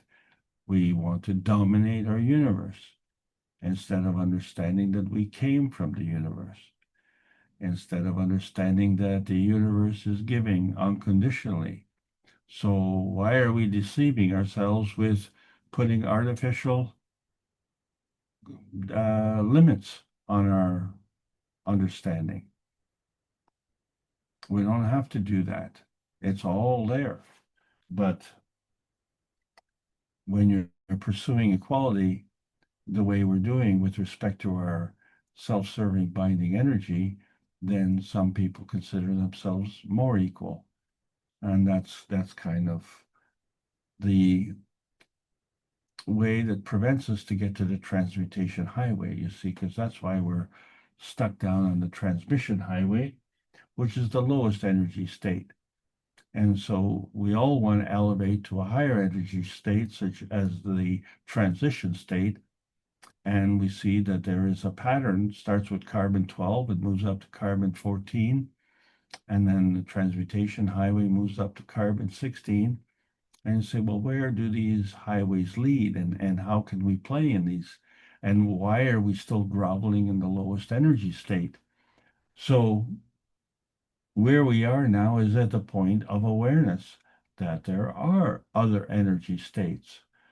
And if that is the case, then shouldn't we be altering our point of view?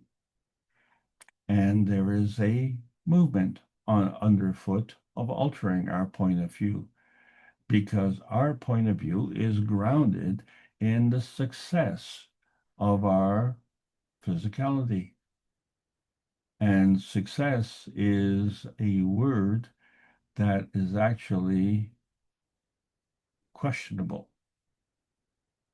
because there are many parts of this world that are really not representative of what we call the success of humanity on this planet.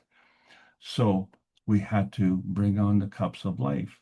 And we did this during the pandemic, but we didn't call them the cups of the pandemic because what we were introducing was the nanocoding process of the monatomic science. So we're in the advanced nanotech aspect of it to understand that there is an inner space, and that there's an emotional strength, and there's a physical strength, and there's a position within space, and we occupy that space at some nebulous point. But it isn't one point. It is a changeable point. We can move around. And as we can move around, why not look at the cups of life and the Gans radiation manifestation of many different Ganses, such as carbon dioxide, calcium, zinc, copper, water, and amino acid, and now gold. Wow. So we have different Ganses that can be manifest. And so we see why there's so much abundance on this earth, because the earth space is doing this from earth space point of view. And our point of view, from a point of physicality and how we occupy the earth space, is the only earth space point of view that we recognize. And yet the vertical people seem to have different points of view. And then we understand that everything has a soul. So when we bring together the third cup of life, which is the cup of the soul, and we understand that each cup has a magnetical gravitational relationship and a soul, that gives it the full 3 dimensions. But when we bring these together, the emotional cup, the physical cup, and the cup of the soul, collectively, well, now we have a magnetical and gravitational relationship and a collective soul. So if we understand that pattern, then we can understand that from a mental point of view, which is still part of our physical point of view, isn't it? Because we all have a brain, and we find that there are 2 hemispheres of that brain, and they kind of work together again, like the copper GANs and the zinc GANs and the carbogen. And so we have three dimensions that come together to create this three-dimensional universe that we have a physical point of view of, and yet we are able to do more because 1 and 1 is more than 3, because we still have the 1. It doesn't stop coming. And the 3 is just the bringing together of these 3 fields. And so this is the concept that we have to understand in the awareness.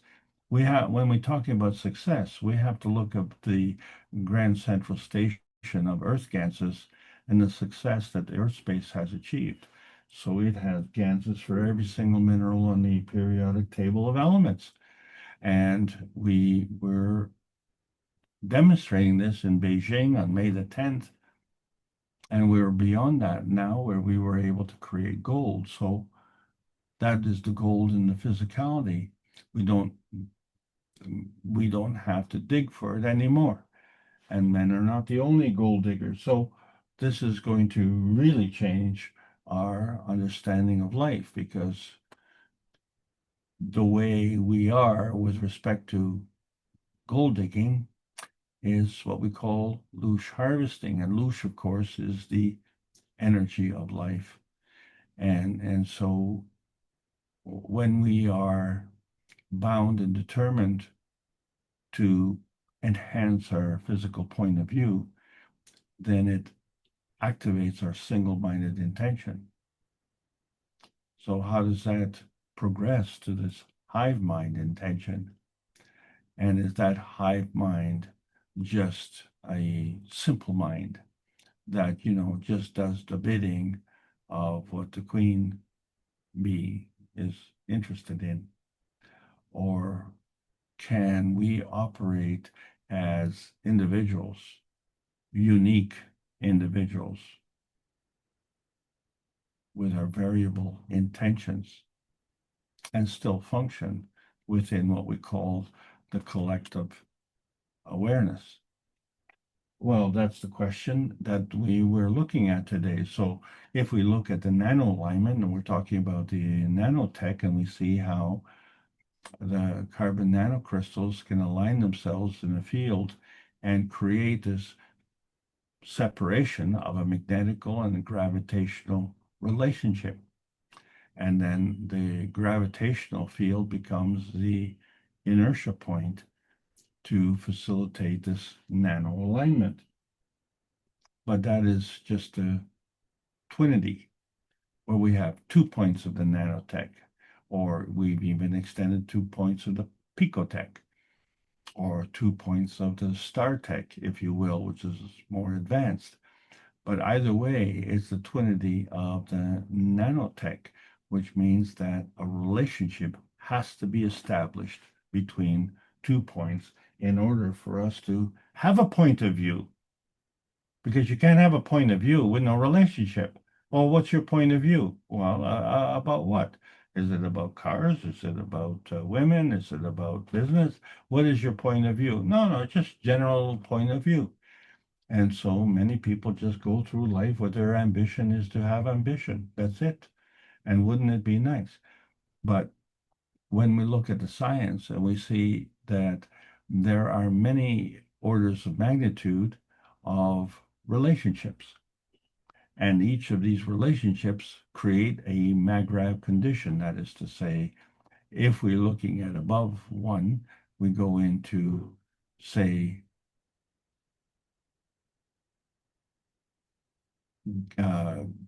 giga, which is 10 to the power of 9. And then we have nano, which is 10 to the power of minus 9. Or we go into tera, which is the power of 12. We counteract that with pico, which is 10 to the minus 12. So, as I say, so above, so below, but, what we're looking at is a balance. And then each point becomes a turning point, and there are multiple turning points. So this is the uniqueness of life on this planet. We have a bountiful point of reference. And to understand these points of reference, we have to understand that they are all operating at different energy levels as well.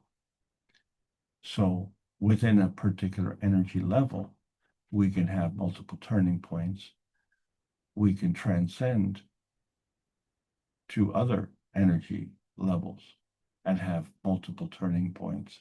So this is the spice of life. We call it variety. So it is all based, of course, on the MAGRAV energy transfer state. So what we're saying is that there's a balanced energy transfer state, and that transfer state can go anywhere it wants to. So it can stay on one level like a GAN state, or it can migrate from state to state. So let's say it could have a balanced state from the GAN state on one side to the atomic state on another side. Or it can go from the nanostate to the GAN state. So we are looking at the conservation of inertia. In other words, both sides of the equation play a part, and both sides of the equation are a point of convergence, and both sides of the equation have a degree of susceptibility, which allows for an input of energy or a depletion of energy. So when we're looking at building dimensions, we start with a point, and we add a second, and we connect one, we add a third and connect two, and we add a fourth and connect three. And so we're just in an undifferentiated state. So, okay, so now we're building three dimensions. But these three dimensions create a star formation where now we have a magnetical reference and a gravitational reference. So we're still undifferentiated in respect to that. We're just discussing something nebulous here. But depending on the relationship of this star formation, there is a GANS that is produced in the core. And so we could say that that GANS would be differentiated. We can't determine it from this context because we don't see the relationship. And this is the point. Just because we don't see it, it doesn't mean that it's not there. The point is that this manifestation in the core is created as a result of this relationship. So that relationship exists whether you see it or you don't. And that is a totally different point of view. So when we look at this star point, we say, okay, well, there's a magnetical reference and a gravitational reference. Well, the magnetical is a point of view, and the gravitational is a point of view. So that's 2 points of view. So our physicality with respect to Earth space is gravitational. And that's the only point of view that the majority of us give an account of. And we say, well, that's the point of view. But then when we look at the GANS containment, which is in the core, which is more gravitational, now we have another point of view. Well, and where does that fit in? So if you were only looking at the physical point of view, we are really missing a big part of the show. So the star component is the magnetical gravitational relationship. That's at the core.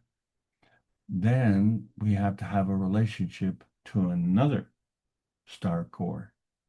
And then we can determine the polarity. So when we see that these star cores come together,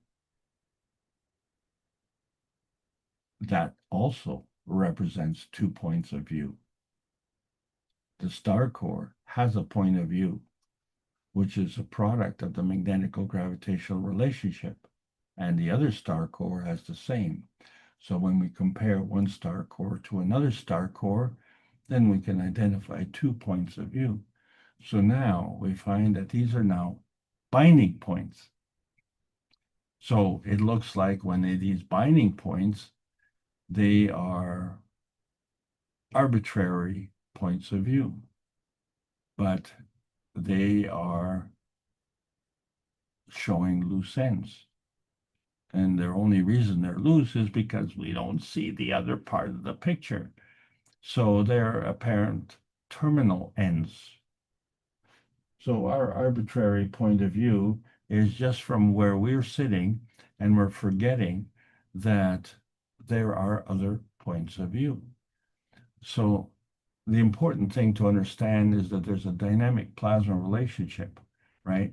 So it's this Earth space point within this Earth space field. That is the basic point of view. And that's a convergence of the horizontal transmission with the vertical transition. So that would be one part of the relationship.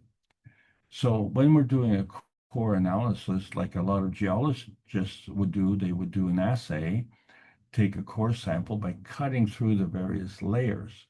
Well, each of these layers is an overlapping turning point. So we see our analysis is based on being able to cut through all these layers and then have an overview of what transpired. Well, what did transpire was there was a North Pole point of view and a South Pole point of view, and then an equator point of view. And that only identifies the fact that there are 3 points of view. So when we maintain the one point of view, the physicality, well, that's kind of like our core sample. So all we can identify is what we see. But we can't say, well, where did it come from? And why is one layer on top of another layer? Well, we can accept that, but which layer is on top of the other layer, and which layer is next to the other one? And who did the choosing? And, who's the designer behind this?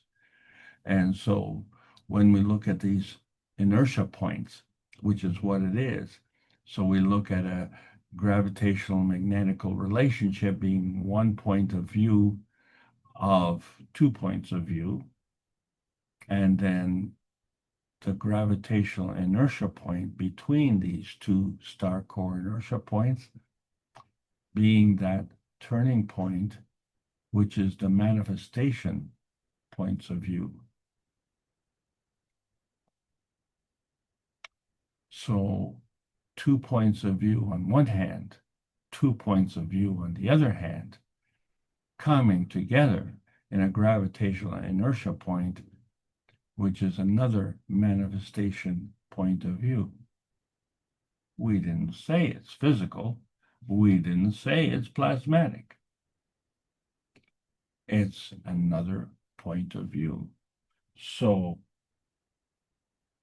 why are we fixated on this physical point of view? So each point of view is an inertia point, and that inertia point is part of a containment. So we have overlapping connections and overlapping points, and we're able to differentiate our inertia points. But we have to understand that we have to identify the relationship between them, and then there's something that's unseen. And this is what causes the differentiation. So we just can't say that that's the point of view because that's the differentiation. That's what we see. But what we don't see is what caused that. And we need to take that into account. And the challenge is on, definitely. So as a hive mind, then we have an inertia point of that hive where we bring together the one-dimensional or two-dimensional or three-dimensional, or shall we just say the star dimensional.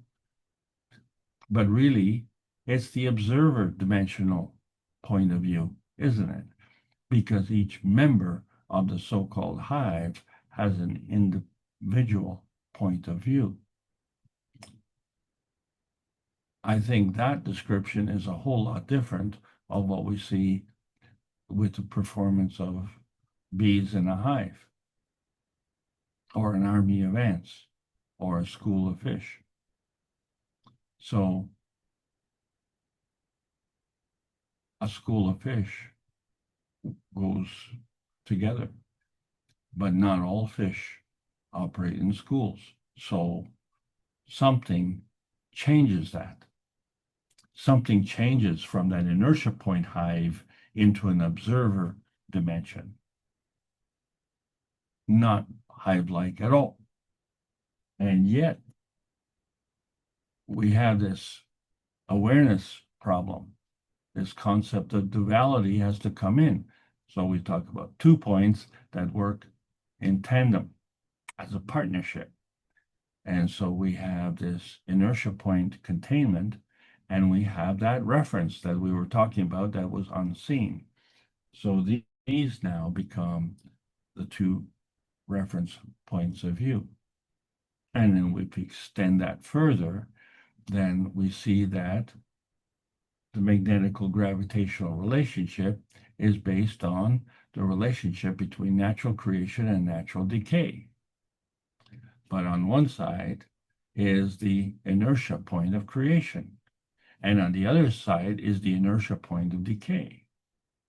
And so that creates a maggrav relationship. So there is a bonding layer.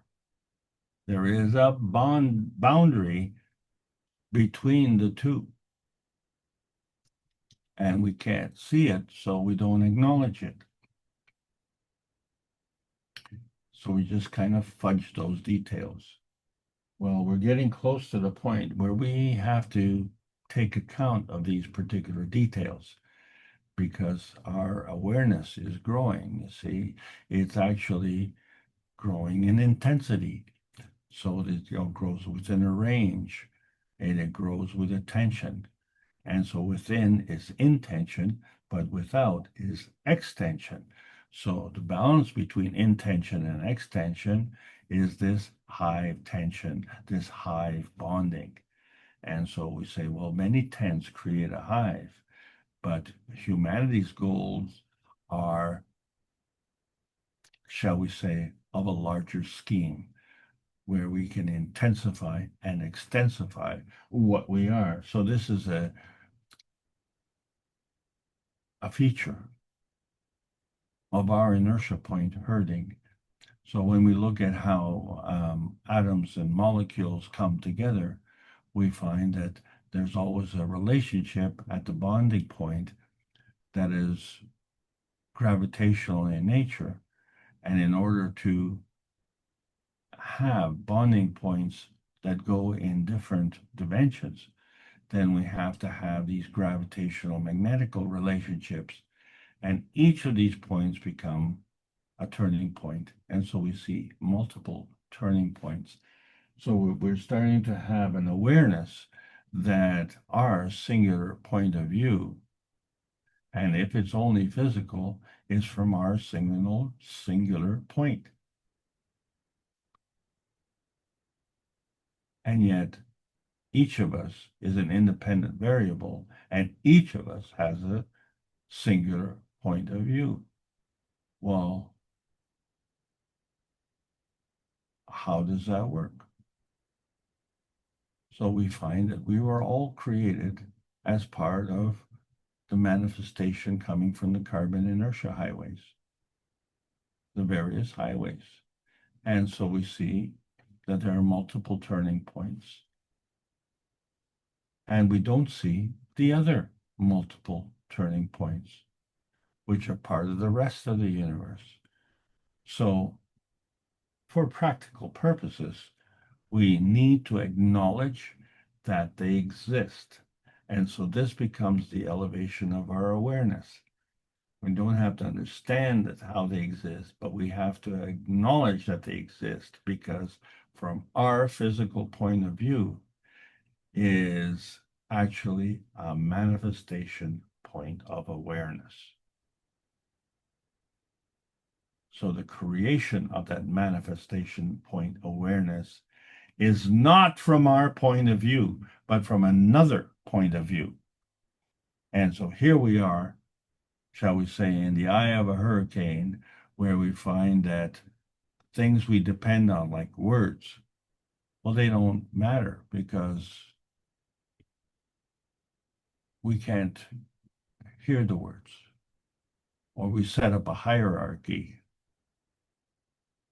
There is no hierarchy in equality, or we create this false detachment. Well, you cannot extricate yourself from the universe. Also, maybe we have this holographic universe, which is giving us a different point of view. Well, in the eye of the hurricane is the calm. And to get there, the wind blew in one direction. And to get to the other side, the wind is going to blow in another direction. So now we have an awareness of our point of view.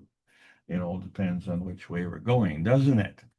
So we are at that point, what we call a residency, where we have a specific location and a specific state.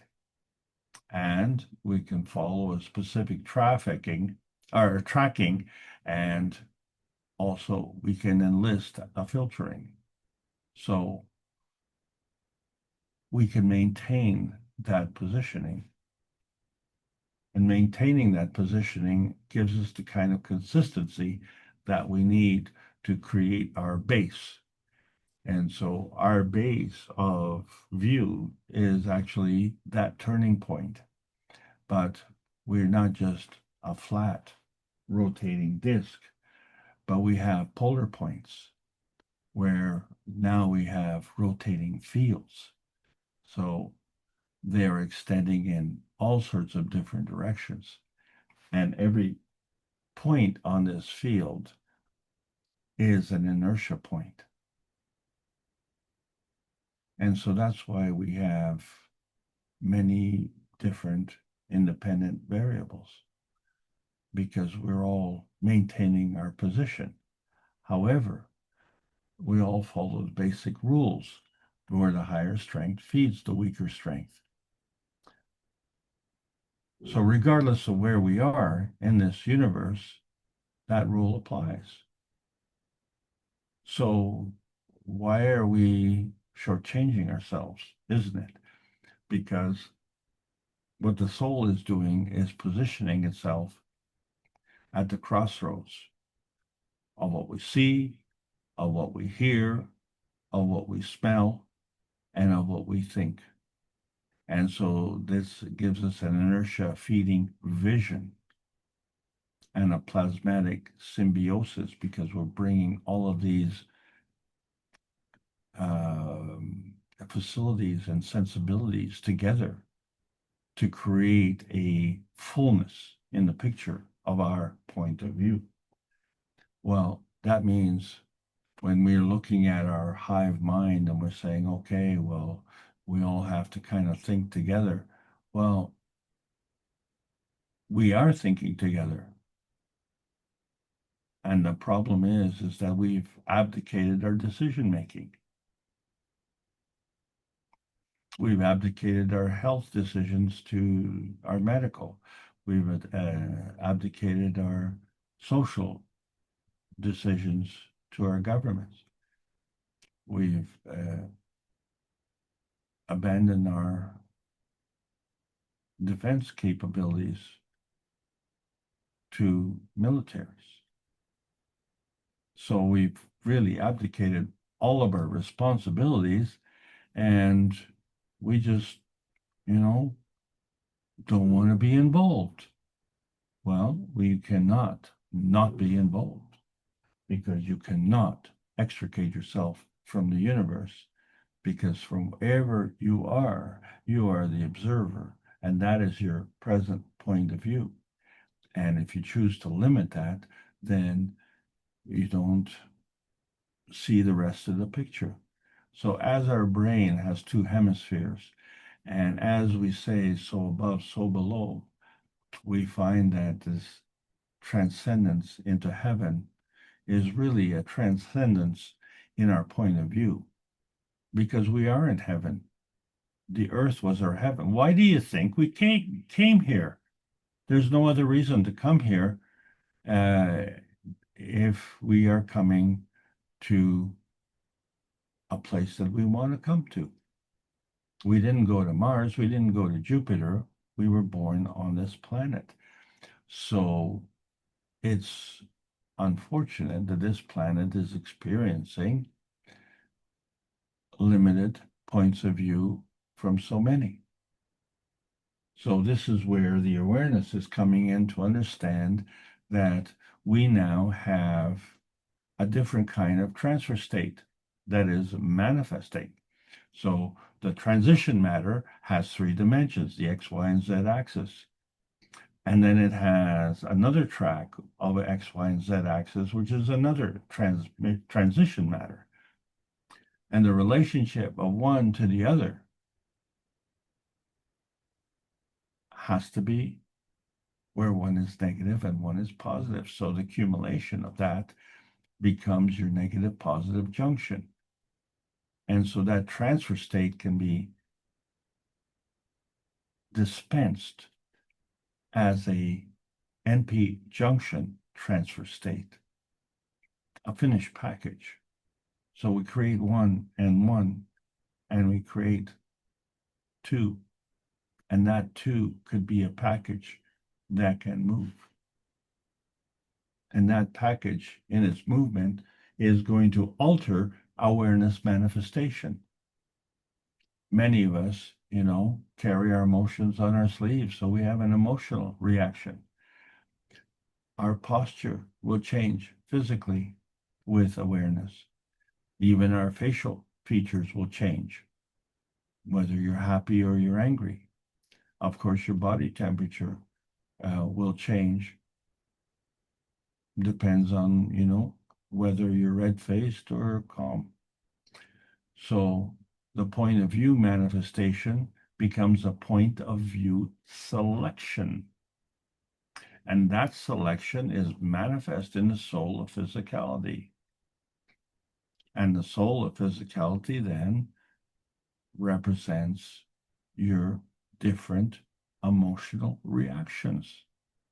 And since angular momentum is conserved, then your awareness manifestation has an effect beyond the emotional reaction, beyond what we consider our physical point of view as fallen angels. So our aura then allows us to pick our color, pick our point of awareness.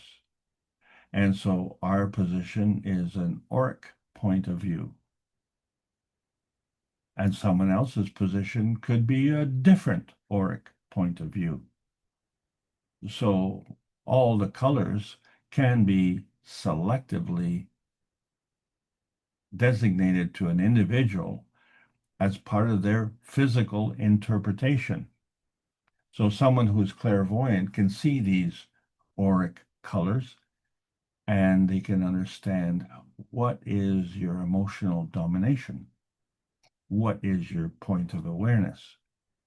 So if you get into a situation, for instance, that causes embarrassment, well, that is part of your learning.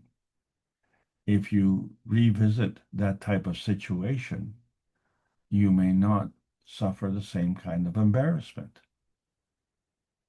And so this is how our awareness grows.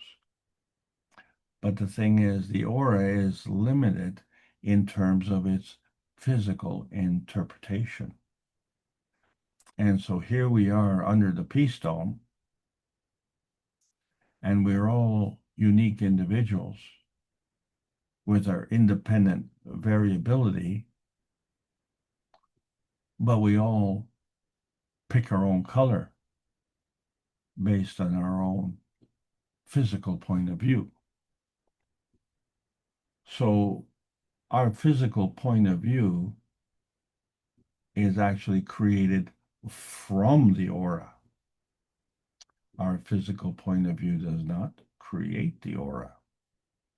The aura is part of the creation of our physicality. So this affects the rate of transmission. So if we understand that the emotion of presence is on one side of the equation and the presence of physicality is on the other side of the equation, And so the emotion of presence becomes the feeding of the soul intentions, and the physicality becomes the feedback of the environment specific intentions. And our awareness will affect the rate of transmission, because our awareness will either allow these points of view to manifest or they will hinder. So when we look at our attention, it's unity within the community, but it's part of our inner space unity, right?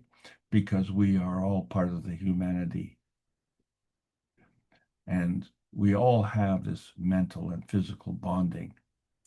So there is a soul and a consciousness bonding. There's an energy and intention bonding.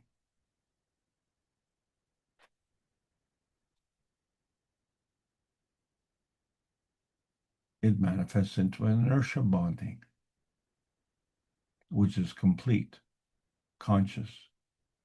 You're free being. You have intention. You have sovereignty. And you're a singular part of the hive. Whether that hive is of single mind or independent mind, you're still a singular part. But that is a complete inertia bonding series. And that bond is connected contiguously to the universe. So you don't even have to be a neighbor. And this is why we know by connection, because you can't read all the books in the library. And yes, there is an Akashic record, and you can read that. But how many generations are you going to read about? And at what point within that generational knowledge are you going to follow the program? Because this knowledge is abundant in the universe and it's constantly flowing. And so if there's a flow, there's a early part, there's a later part, there's a middle part. At which part are you going to engage with? So we have to elevate ourselves, open up the awareness skills so that we can know by connection. And that becomes the art of dreaming. And through the art of dreaming, we are enlisting the services of a higher energy. And then with that higher energy, we can manifest different things in our plasma dilution, which is bringing it down to a lower energy state, which is a manifestation state. And we didn't say it was the lowest, we just said it's a little bit lower. And so it could be in the plasma state or it could be in the physicality state.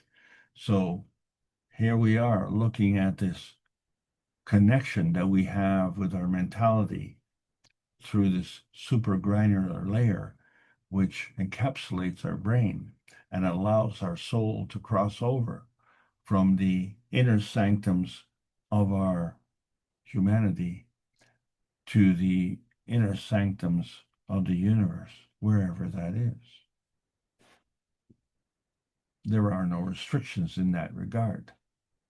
And as such, we as a plasma gen receiver, we get this outbound feedback and this outbound perception.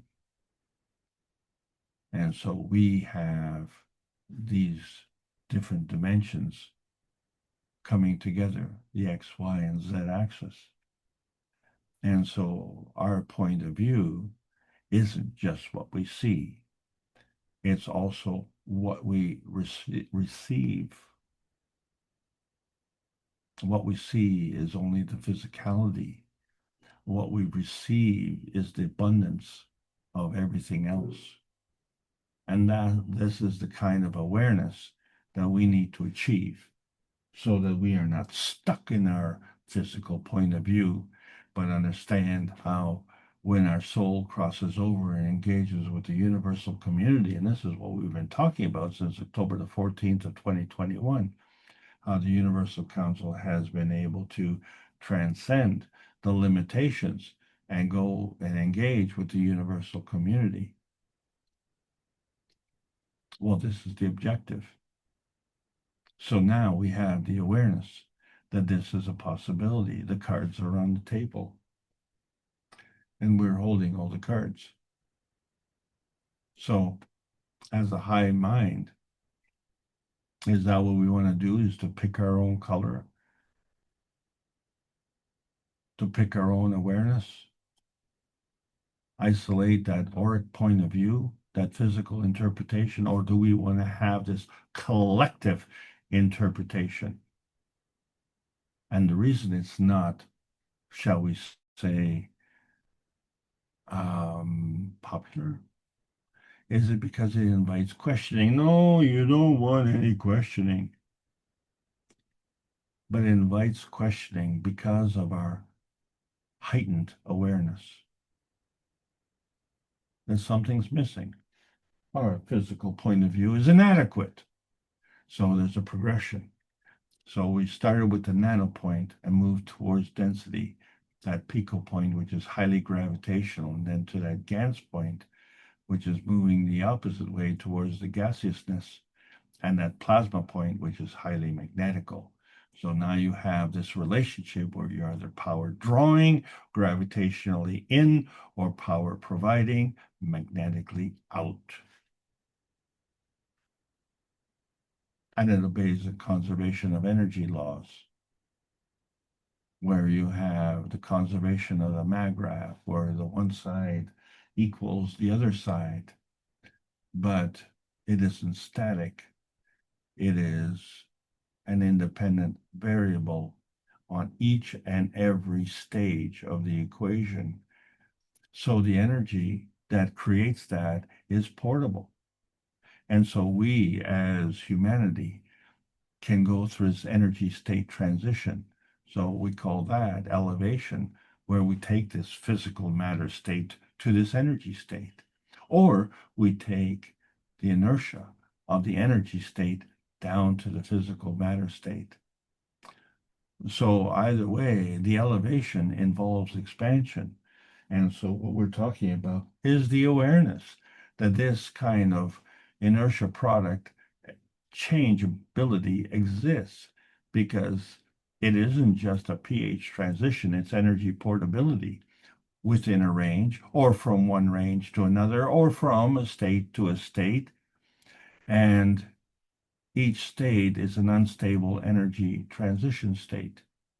It all depends on what we allow or what we deny. And we do have that control because we are thinkers. And even hydrogen has this control. Hydrogen is not just hydrogen. There's a source of hydrogen, there's a field connection, and there's a universal connection, the unicos and the creator. And so we find that by flipping the poles, the hydrogen molecules still operate with covalent bonds, but they have different personalities. And that gives them a different point of view, doesn't it? And then we have this many points of view on the periodic table of switchboards, where we have all of these Earth space range details that are unique, and they were all created the same way, but they're not the same. So each one has a point of view. So we have to understand that our point of view, looking at the finished product, is not telling you what caused that finished product. So really, that point of view is not a point of view at all. By being able to say, well, this is silicone, or this is zinc, or this is potassium, that doesn't accomplish anything.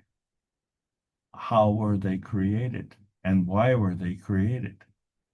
And so we not only have to understand the field reference, but we also have to understand the neighbors and their field reference.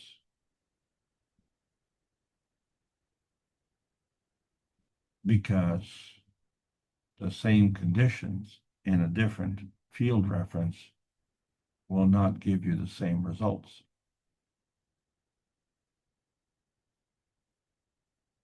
The Earth is constantly moving around the sun. The Earth is constantly rotating around its axis. The Earth is constantly moving with the solar system throughout the universe. So the only thing that is constant is motion. So it's always changing. And so we are changing as well. And the biggest change that we're going through right now is our awareness. Now we're understanding there's a bigger picture. So as we go through the pH stairway towards the poles, we find that there's an elevation through causticity, there's an inertia through McGrath positioning, and then there are layers in between. And each one is a potentiation plasma layer. And from there, we can decide what is our point of view and what do we want to create. So this is all part of the nuclear feeding inertia. So the complexity is the whole, but there are fragments of the complexity, and each fragment is gravitationally stable. So through that stability, we have dimensional portability. In other words, we can move from state to state, and we can move from energy state to energy state. And the easiest way to move is in the pure energy form. And that point of view is outside of the limitations of the physical point of view, which most of us are working towards. So we see that there are different pathways of attraction and repulsion. So we've isolated our point of view from that of an electron and that of a neutron. And so we see the gravitational intensity and the magnetical intensity. What it is a constant feeding and a constant feedback. So there's a constant adjustment process that is going on. And this is what we need to do with our awareness. We have to get with the flow because there was an undifferentiated beginning. And we say, oh, well, let there be light. Well, that's pretty simple, right? So now we have the light and we created the atom. But the atom had an electron and a proton. And the mass of that did not equal that of the neutron. So there was something missing, and that was the PM tick. So we understand now that the neutron had to have a magnetical gravitational relationship. So did the electron, and so did the proton, and so did the atom. Well, so does the PM tick. And so what we see came from the darkness, because that's the light. Well, where did the light come from? And that is the magnetical gravitational relationship as well.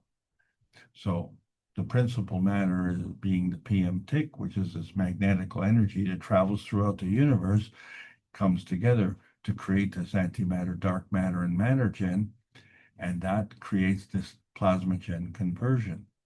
But there has to be a place, a position, and that is our Earth space. And our Earth space also has a field interaction that is likewise, and it too becomes an inertia point. So when we bring these two inertia points together, it creates a gravitational McGrath condition. And so our physical Earth space is created. Well, we are on that physical Earth space, and our physicality is likewise created. And it all follows the same rules. But there is something that's different. The vertical people are rooted. The Earth space rotates around its axis. We are able to move freely. And the reason for that is because of our enhanced capability. So that isn't what we are, that is what was created. So we need to be aware that there was a plasmatic interaction of two plasma fields that created our inner space. So our physical point of view is really non-existent. What we need to see is our plasmatic point of view.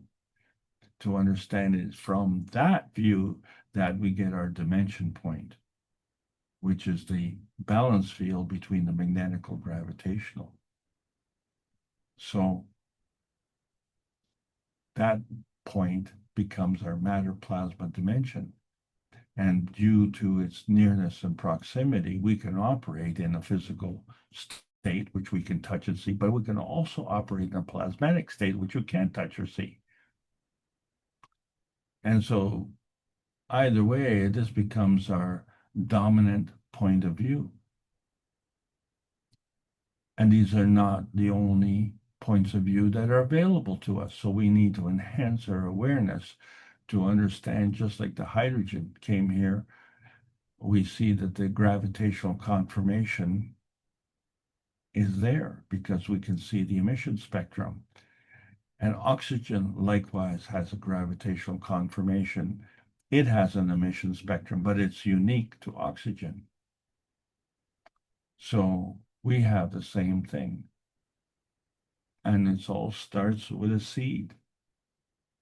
And that seed becomes at the core of the plasma fields, which each point on that plasma field is a point on a star. And that star field comes together from a relationship to another star field.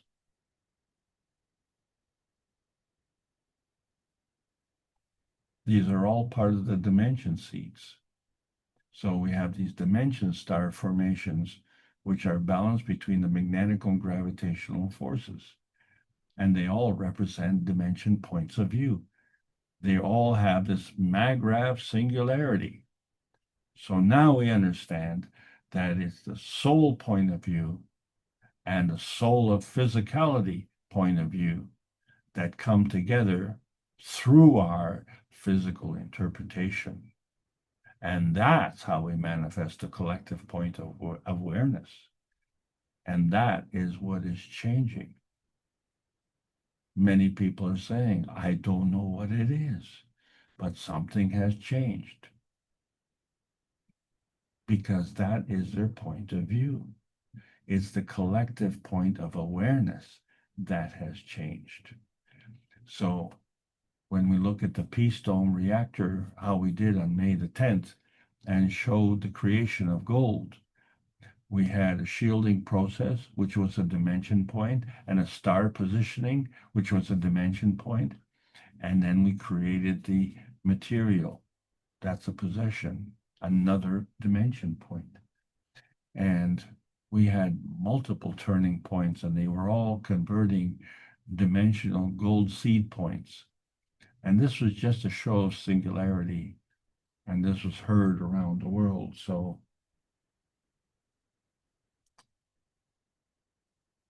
you have to pick your direction.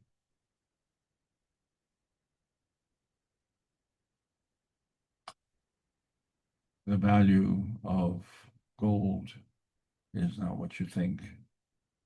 It's not what you see. You have to adjust your awareness, connect the dots, and that's what we're trying to do. Enhance the practical points, practice the reasoning to understand the road to self-determination or the road from self-determination. It involves a practical philosophy and practical solutions. And this is the practical currency of life. So when we look at this shimmering awareness that is transcending the universe, we see that there's a maggrav relationship between the earth space and our inner space. Likewise, there's a maggrav relationship between man's universe and sister universe. And then likewise, there's a maggrav relationship between the universe and the unicos. And so we can select one individual color if we wish, but it's only a fragment of the whole. That fragment only manifests our physical point of view. Let's enhance our awareness. So we look at the humanity, inertia, Gantt shielding points.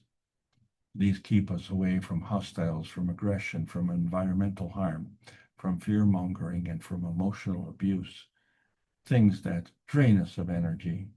And so we have this artificial awareness, which is a generational point of view. It allows for rapid generational learning, not like the years and years of schooling that we have to go through, or the 11 years plus of workshops that we have been doing this thing. And then, of course, it can operate through multiple generations by, invoking rapid historic generational learning. But let's remember, the history is written by the victor. So this artificial awareness needs to transcend to a higher level. And the foundation, the Keshe Foundation, has achieved that point. So we're heading into uncharted territory. And you are with the herd at that turning point, and there are many stars beyond the nano-monatomic state. And so they're all covering this range from what we say is basic decay to radiation. But it also involves our ancestral intelligence. And so we are that technology, and we are the inertia product, and we are the image of our dimensional convergence point. So our awareness manifestation involves an earth space consistency and an outer space consistency. And as we see how we travel along, we have this split where we have the soul of the body and the soul of the man splitting from the physicality. And we see our physicality differently. So we have an awareness separation. And if we look at our physical point of view, is it just something that we carry like baggage? Or is it just something that we cling to like a burr?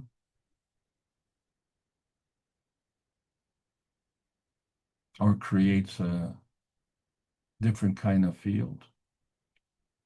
So we are now at the beginning of achieving an awareness manifestation.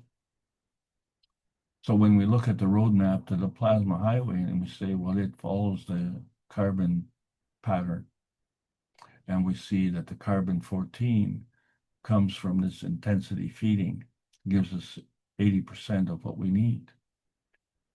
And we create this MAGRAPH condition, this matter state creation, and then we feed back. But we're short 20% on the whole cycle.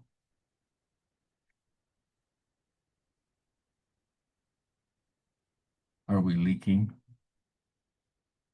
Are we stealing the loosh from each other? Are we working in schemes too small? Or is it time to cross that bridge to see that we are those star points that are positioned in between the plasma highway and the transmission highway?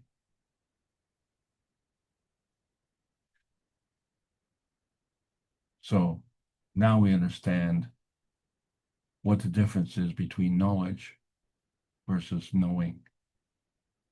So now we have this identified as present day physical memory, right? Because that's what we do.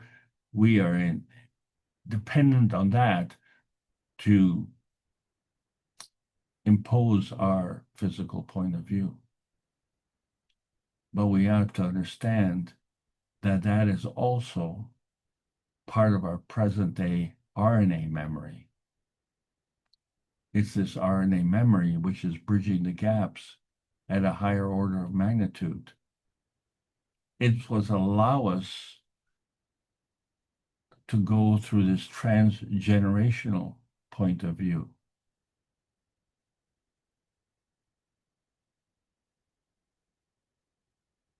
Our history denotes many generations, but our point of view is restricted to our generational point of view.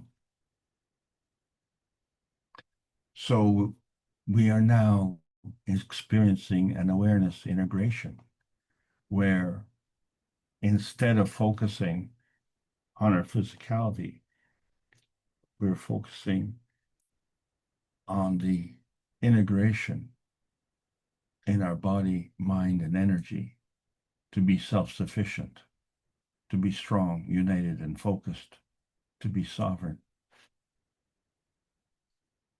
So this awareness manifestation has to involve the transgenerational point of view.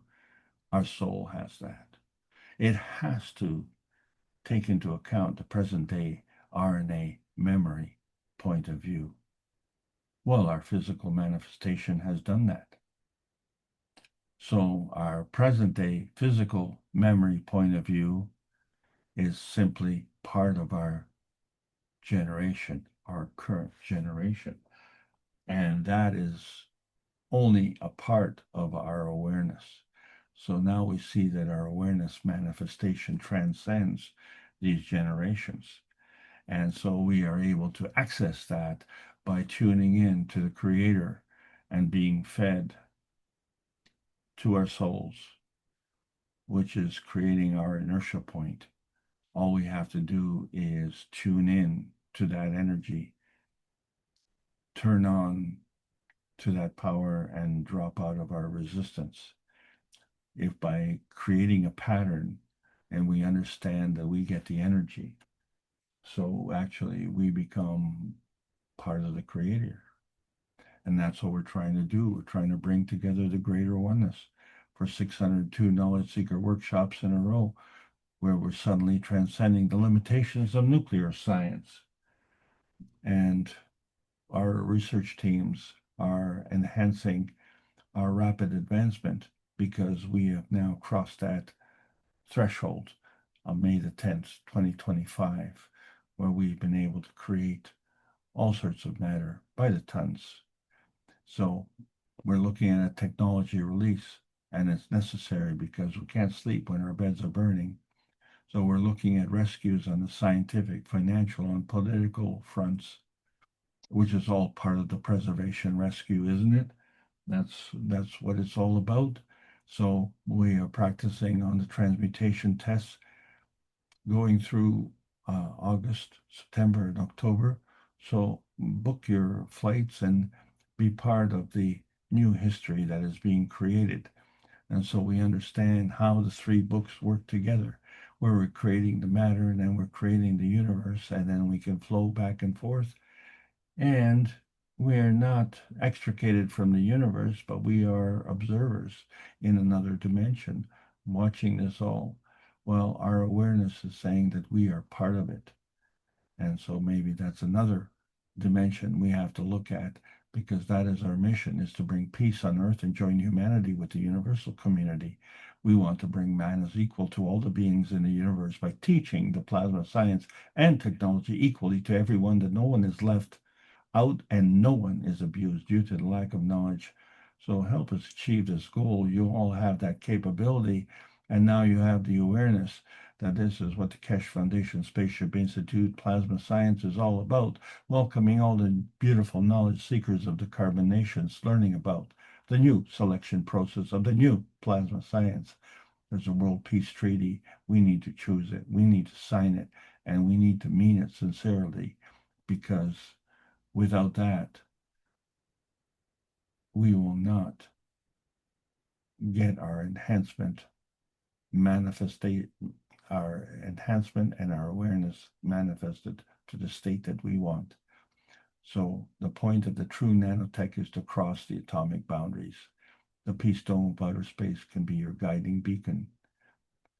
If we think of the inertia of the present governed by dimensions of history, well, yes, they are, but they're not fixated. So it is time to learn the history of self in a universal context. A peaceful self can explore many inertial levels as a superconductor. So the awareness is really the dominant emotional commonality that is between our belief and our experience, and the plasma science needs to be delivered daily via the Peace Dome in a practical exchange for peace on Earth. So welcome to the new golden outer space age, and I hope you enjoy this trip, and thank you for allowing me to present. Okay, thank you, Alex. Let's see if any of the participants have a question or an issue, or if they'd like to try and sink the Alex Skoric ship, which is probably impossible to do.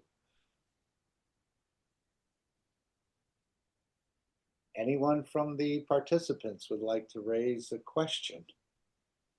You mentioned the brain a couple times, or maybe multiple times in this presentation, and I know when he showed us a picture from 598, he said he'll show you a picture you've never seen before. And he sort of was looking at the physicality and the soul, saying they have to match, and this is what they're doing. They're changing the structure of the brain. And then he paused and he said energy. So is this brain an actual organ, or is it something else? I mean, the lungs breathe, the kidneys filter, the bladder does a certain thing, and kidneys do another thing, and but what is the brain? We know it's an energy, but it's in the energy state, and this is what it seems to be changing. They're trying to get the physicality to match with the brain in a way. And I've always thought there was something about the brain, but do you consider it physicality or energy, or do we consider it both? Well, obviously, the manifestation of the brain as brain matter, with it is in physicality, and then of course its key component is calcium, and the thing is that the brain in its physicality is not able to walk and talk. There's no blood in it, correct?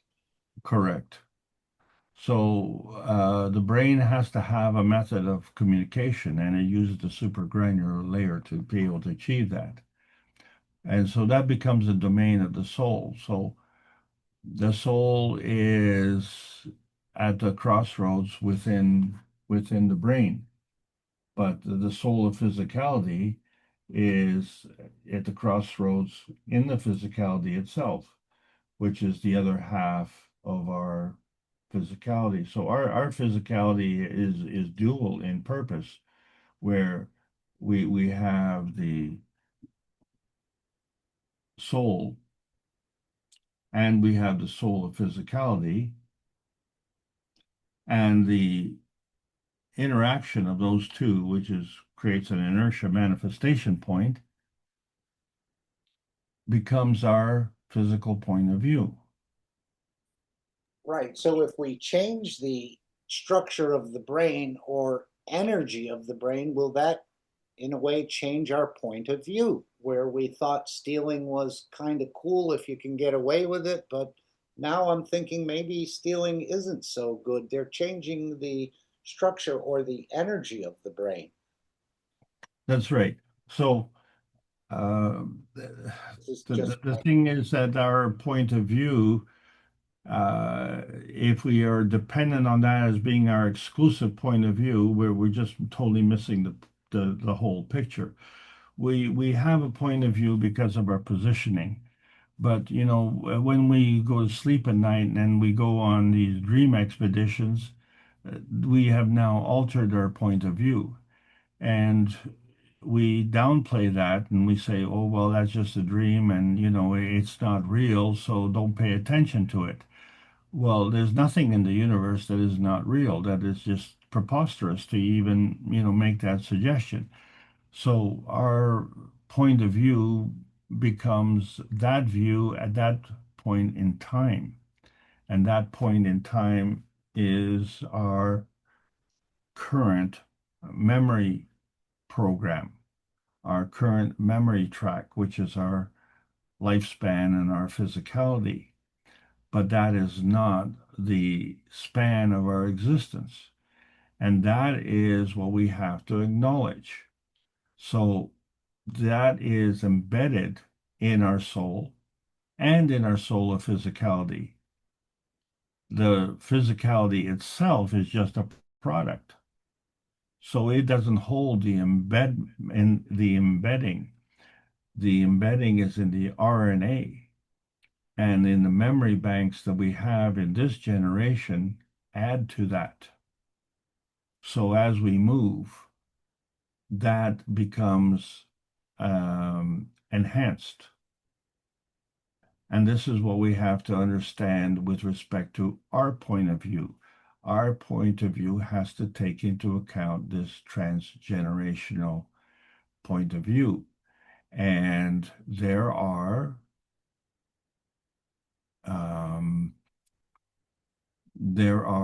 beings that obviously operate on a transgenerational point of view. So, if we look at the zodiac and it has from each member of the zodiac is 2,160 years. And if you look at the watch on your wrist, you only keep track of seconds, minutes, and hours. So, who has a watch on their wrist that tracks 2,160 years? So if we were of the transgenerational capability, then that would matter to us. But since we don't have that capability with respect to the awareness that we have today, then we just discount that. But you can't deny that there are those who can look at the transgenerational relationship. So that is the new awareness, that there is a transgenerational awareness that is embedded within our physicality. It's embedded within our genes. And this leads us to the startling, and I say startling from my point of view, is that unfortunate things that my ancestors may have done are maybe things that I'm paying for in my lifetime. That there would be a carry forward in that regard. And so the balancing becomes a transgenerational type of thing.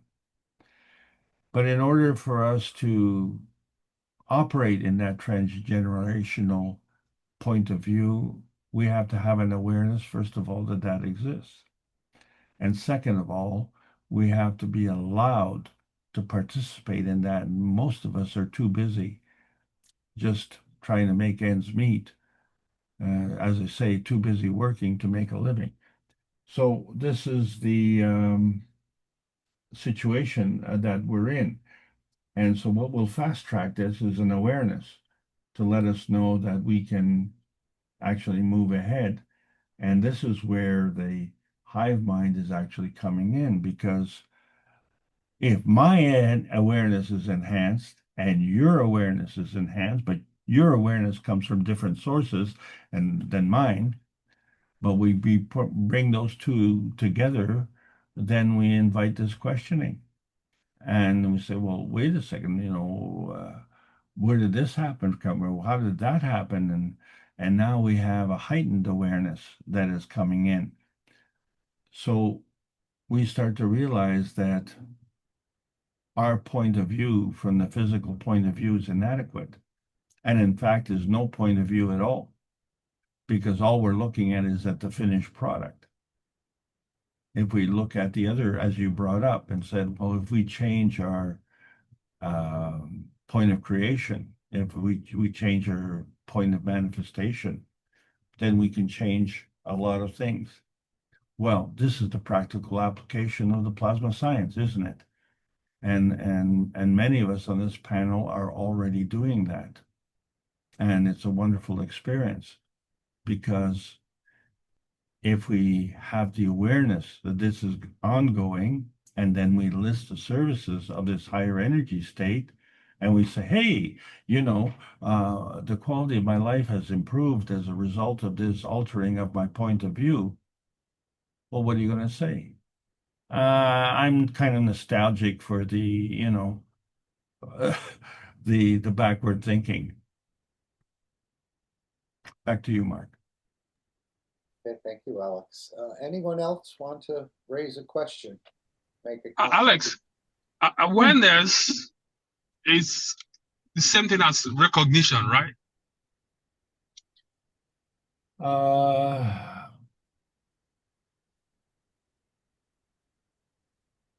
Well, not really. But carry on with your question, please, so maybe I get a better understanding.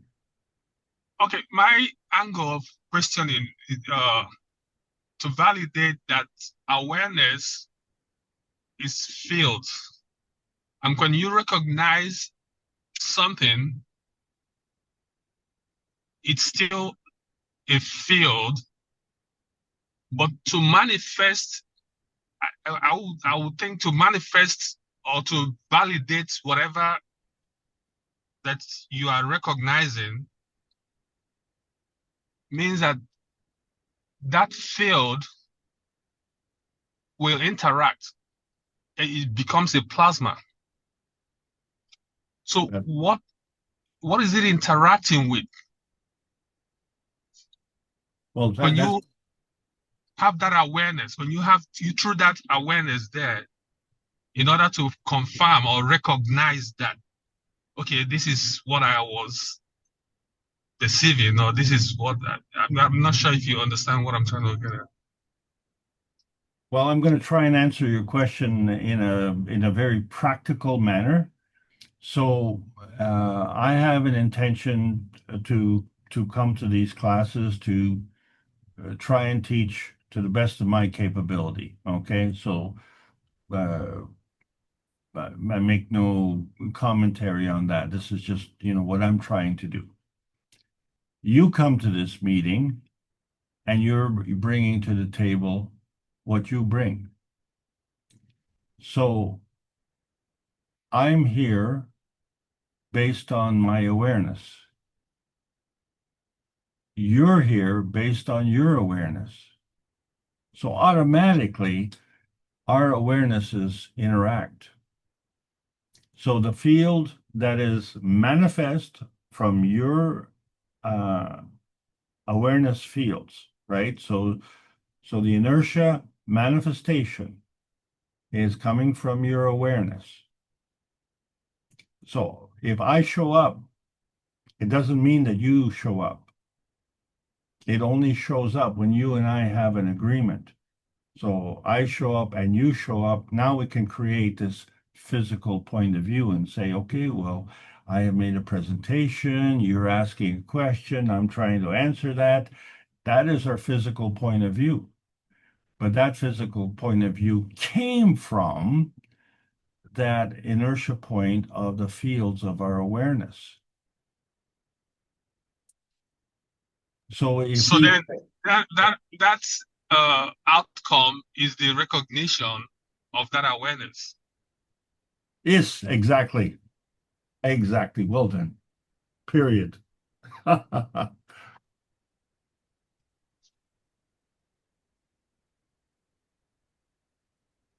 But we have to accept that as part of our existence.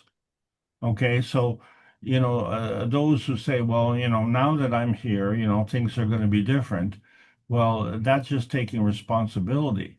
But we have to remember that everything that we have here was created for our benefit. So nothing was created that was bad. Nothing.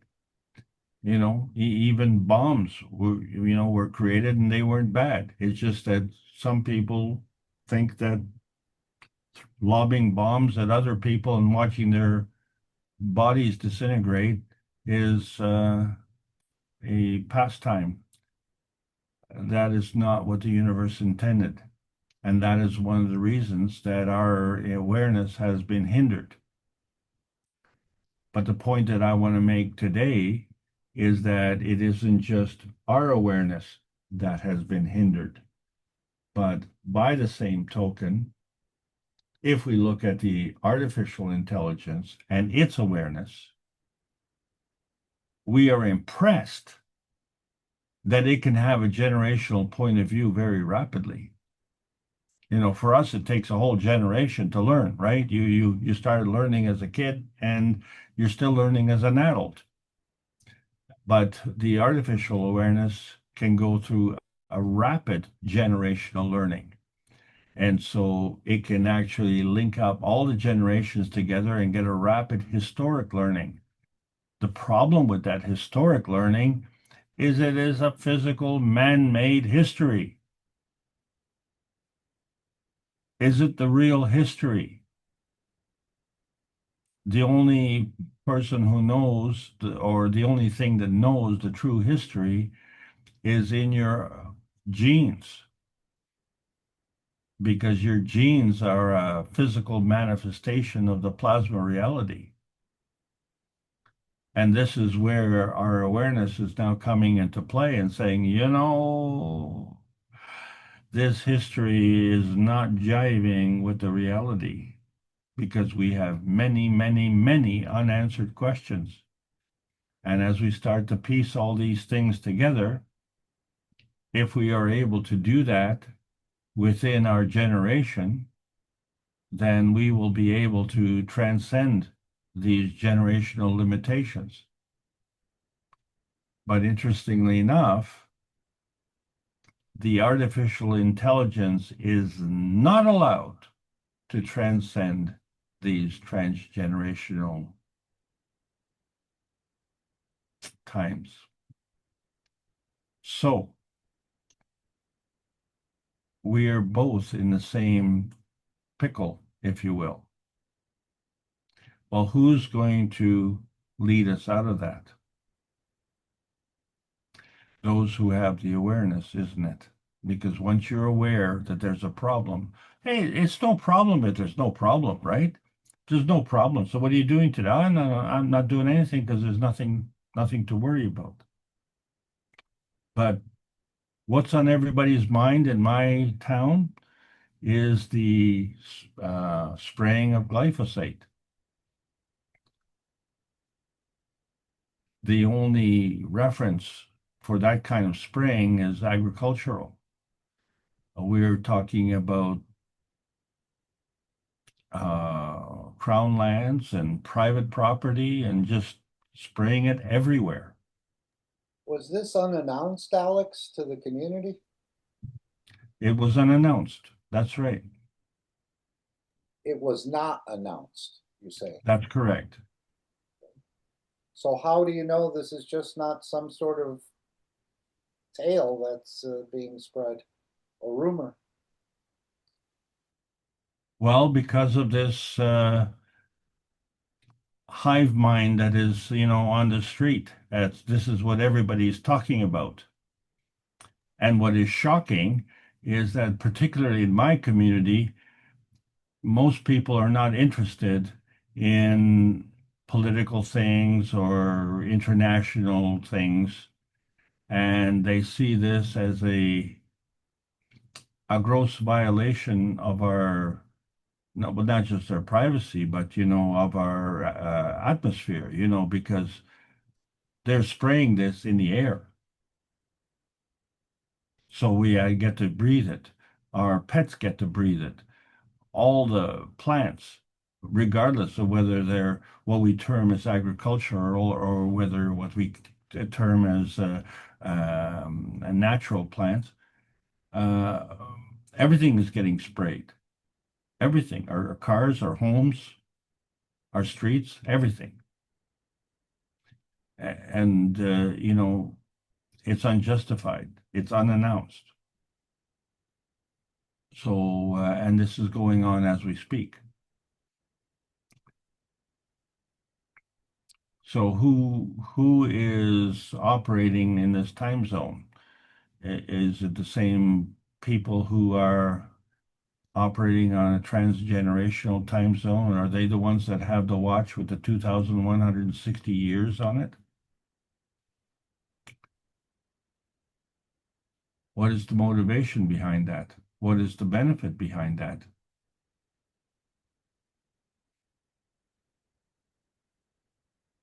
And why is it being done at this point in time?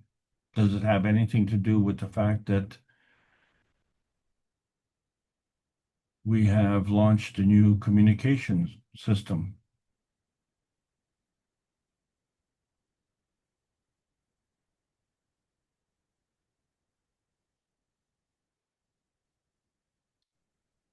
There is a growing awareness in the population that has been historically lukewarm about the whole situation that's been going on around the world, including the lockdowns and the vaccines and everything else. And now people are getting alarmed. And the reason they're getting alarmed is because the system is not working. There are more problems than there are solutions. So now the awareness has come to the point where we realize that something is not quite right. And that is the beginning of this point of learning. Because until we have this awareness that the learning has to come from, you know, within, each individual has to devote his time and attention, then, you know, nothing's going to get done. But that's not enough. Where we're at right now, okay, so we have this awareness, but you know, we had an awareness with the truckers convoy 3 years ago, and we had an awareness that the bank accounts were frozen. Well, do you have the awareness that those bank accounts are still frozen? Or some have been released, but there has been no restitution. So there's been no accounting for it. This was just something that happened. And there are many people who, you know, it was not reported with respect to the military's response, which was not even Canadian military. So people are becoming aware. That's the first Feed step. them, spray them. I'm wondering, talking about covering things, have you noticed anything with the northern lights or the aurora? Apparently, there was another interaction with the sun, and it covered, I didn't see it, but about 20 states or something in the US. Were you able to notice anything with the sun's energy coming in? We can't see the sun because of the smoke coming in from the west. Okay, yep, understand that. Yep. Well, it's shocking, you know. It's that dense. It's unnatural.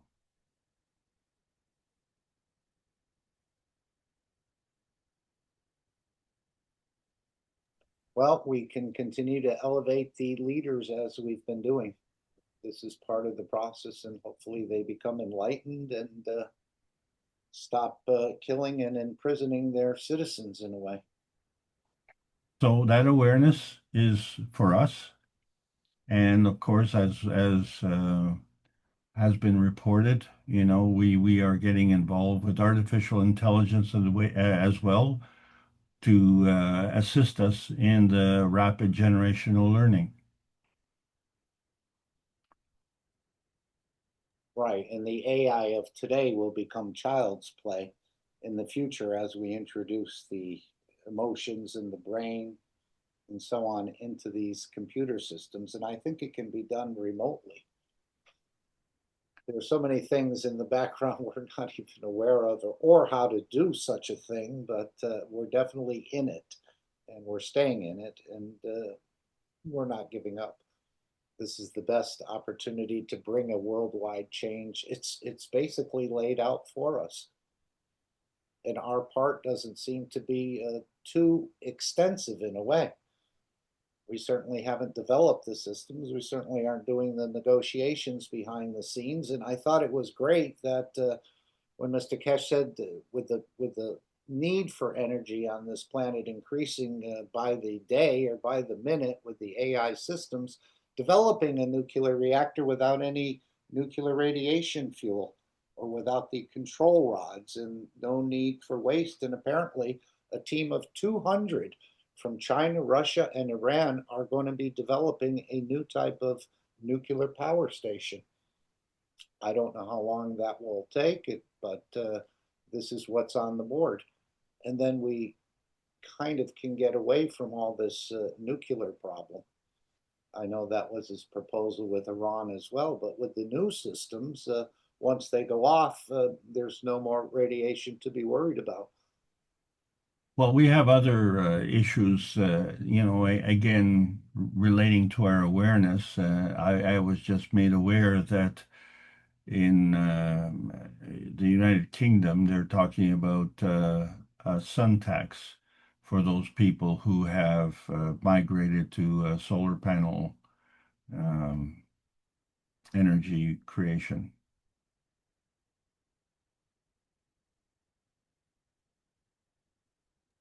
Yeah, very, very strange. That's a good word, strange. It's very strange.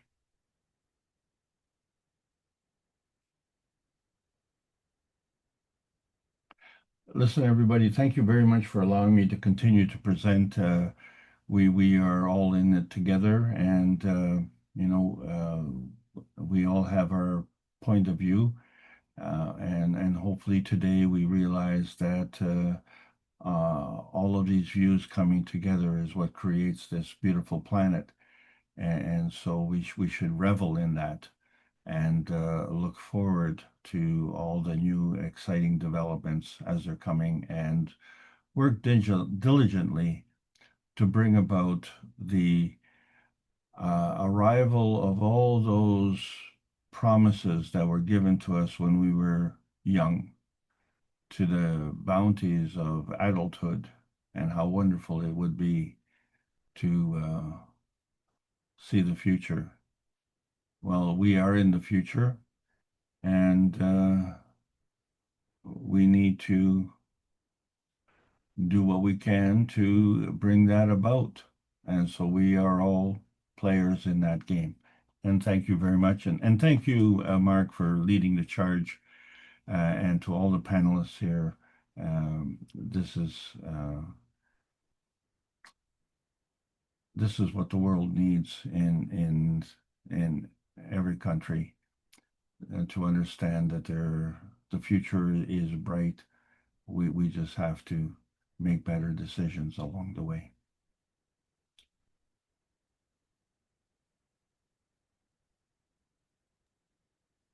Thank you again. Anyone else have a question or an idea they'd like to share? Sometimes we bite our tongue even though it's there and ready to come out. We feel a little apprehensive about bringing it forward, but another opportunity. Anyone?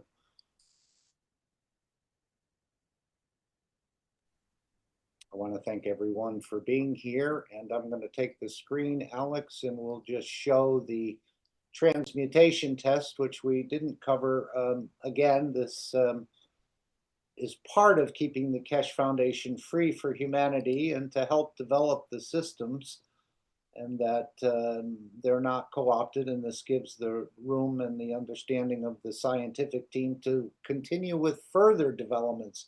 As he said, this technology is just in its infancy.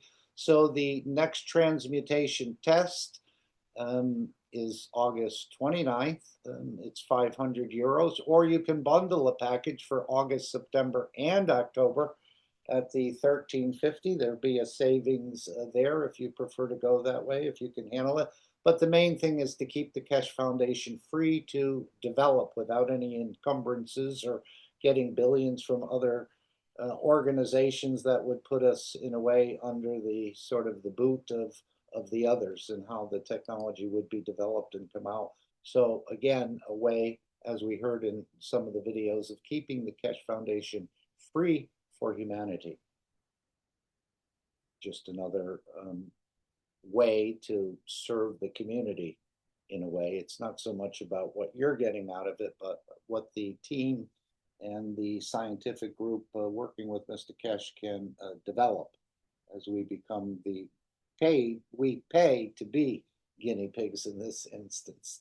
But it's beautiful sometimes, and as we've heard, people receive small gifts in a way in their thinking and their physicality or their emotions or their understanding of the technology as well as starting to experience more and more about this process of transmutation, this borderless movement in a way.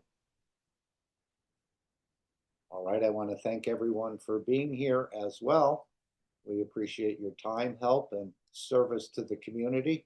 And of course, we do bring up these pictures of the three wise men, the ethos of Mitra, the thinking, speaking, and acting good. And I think the more we do this work, the prouder you'll become of the work you actually do.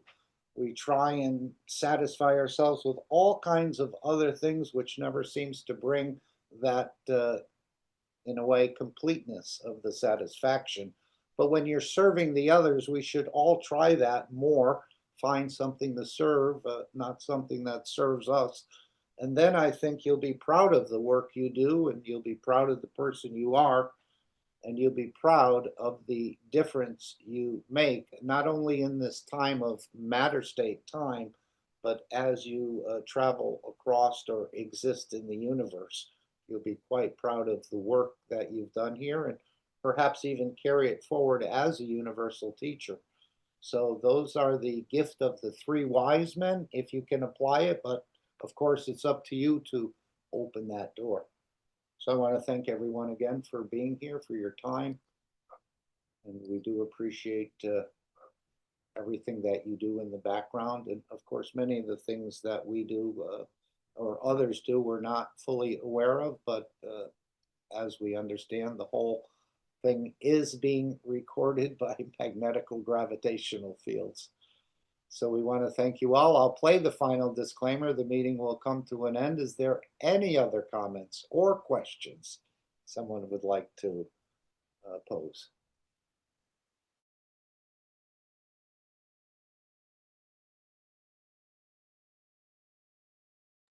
Okay, have an amazing rest of your day or an amazing rest of your existence. As we understand now, we have that aspect of immortality within us, and we just need to correct a few more things on this planet over the next coming period. And what we experience, the beauty of the universe, will be experienced here on this planet. This is the time of the promised time of the holy books, and this is what we've promised, and this is what we're delivering. So if there's no further questions or comments, I'll play the final disclaimer and the meeting will come to an end. Thank you all again for your service to the community, to humanity.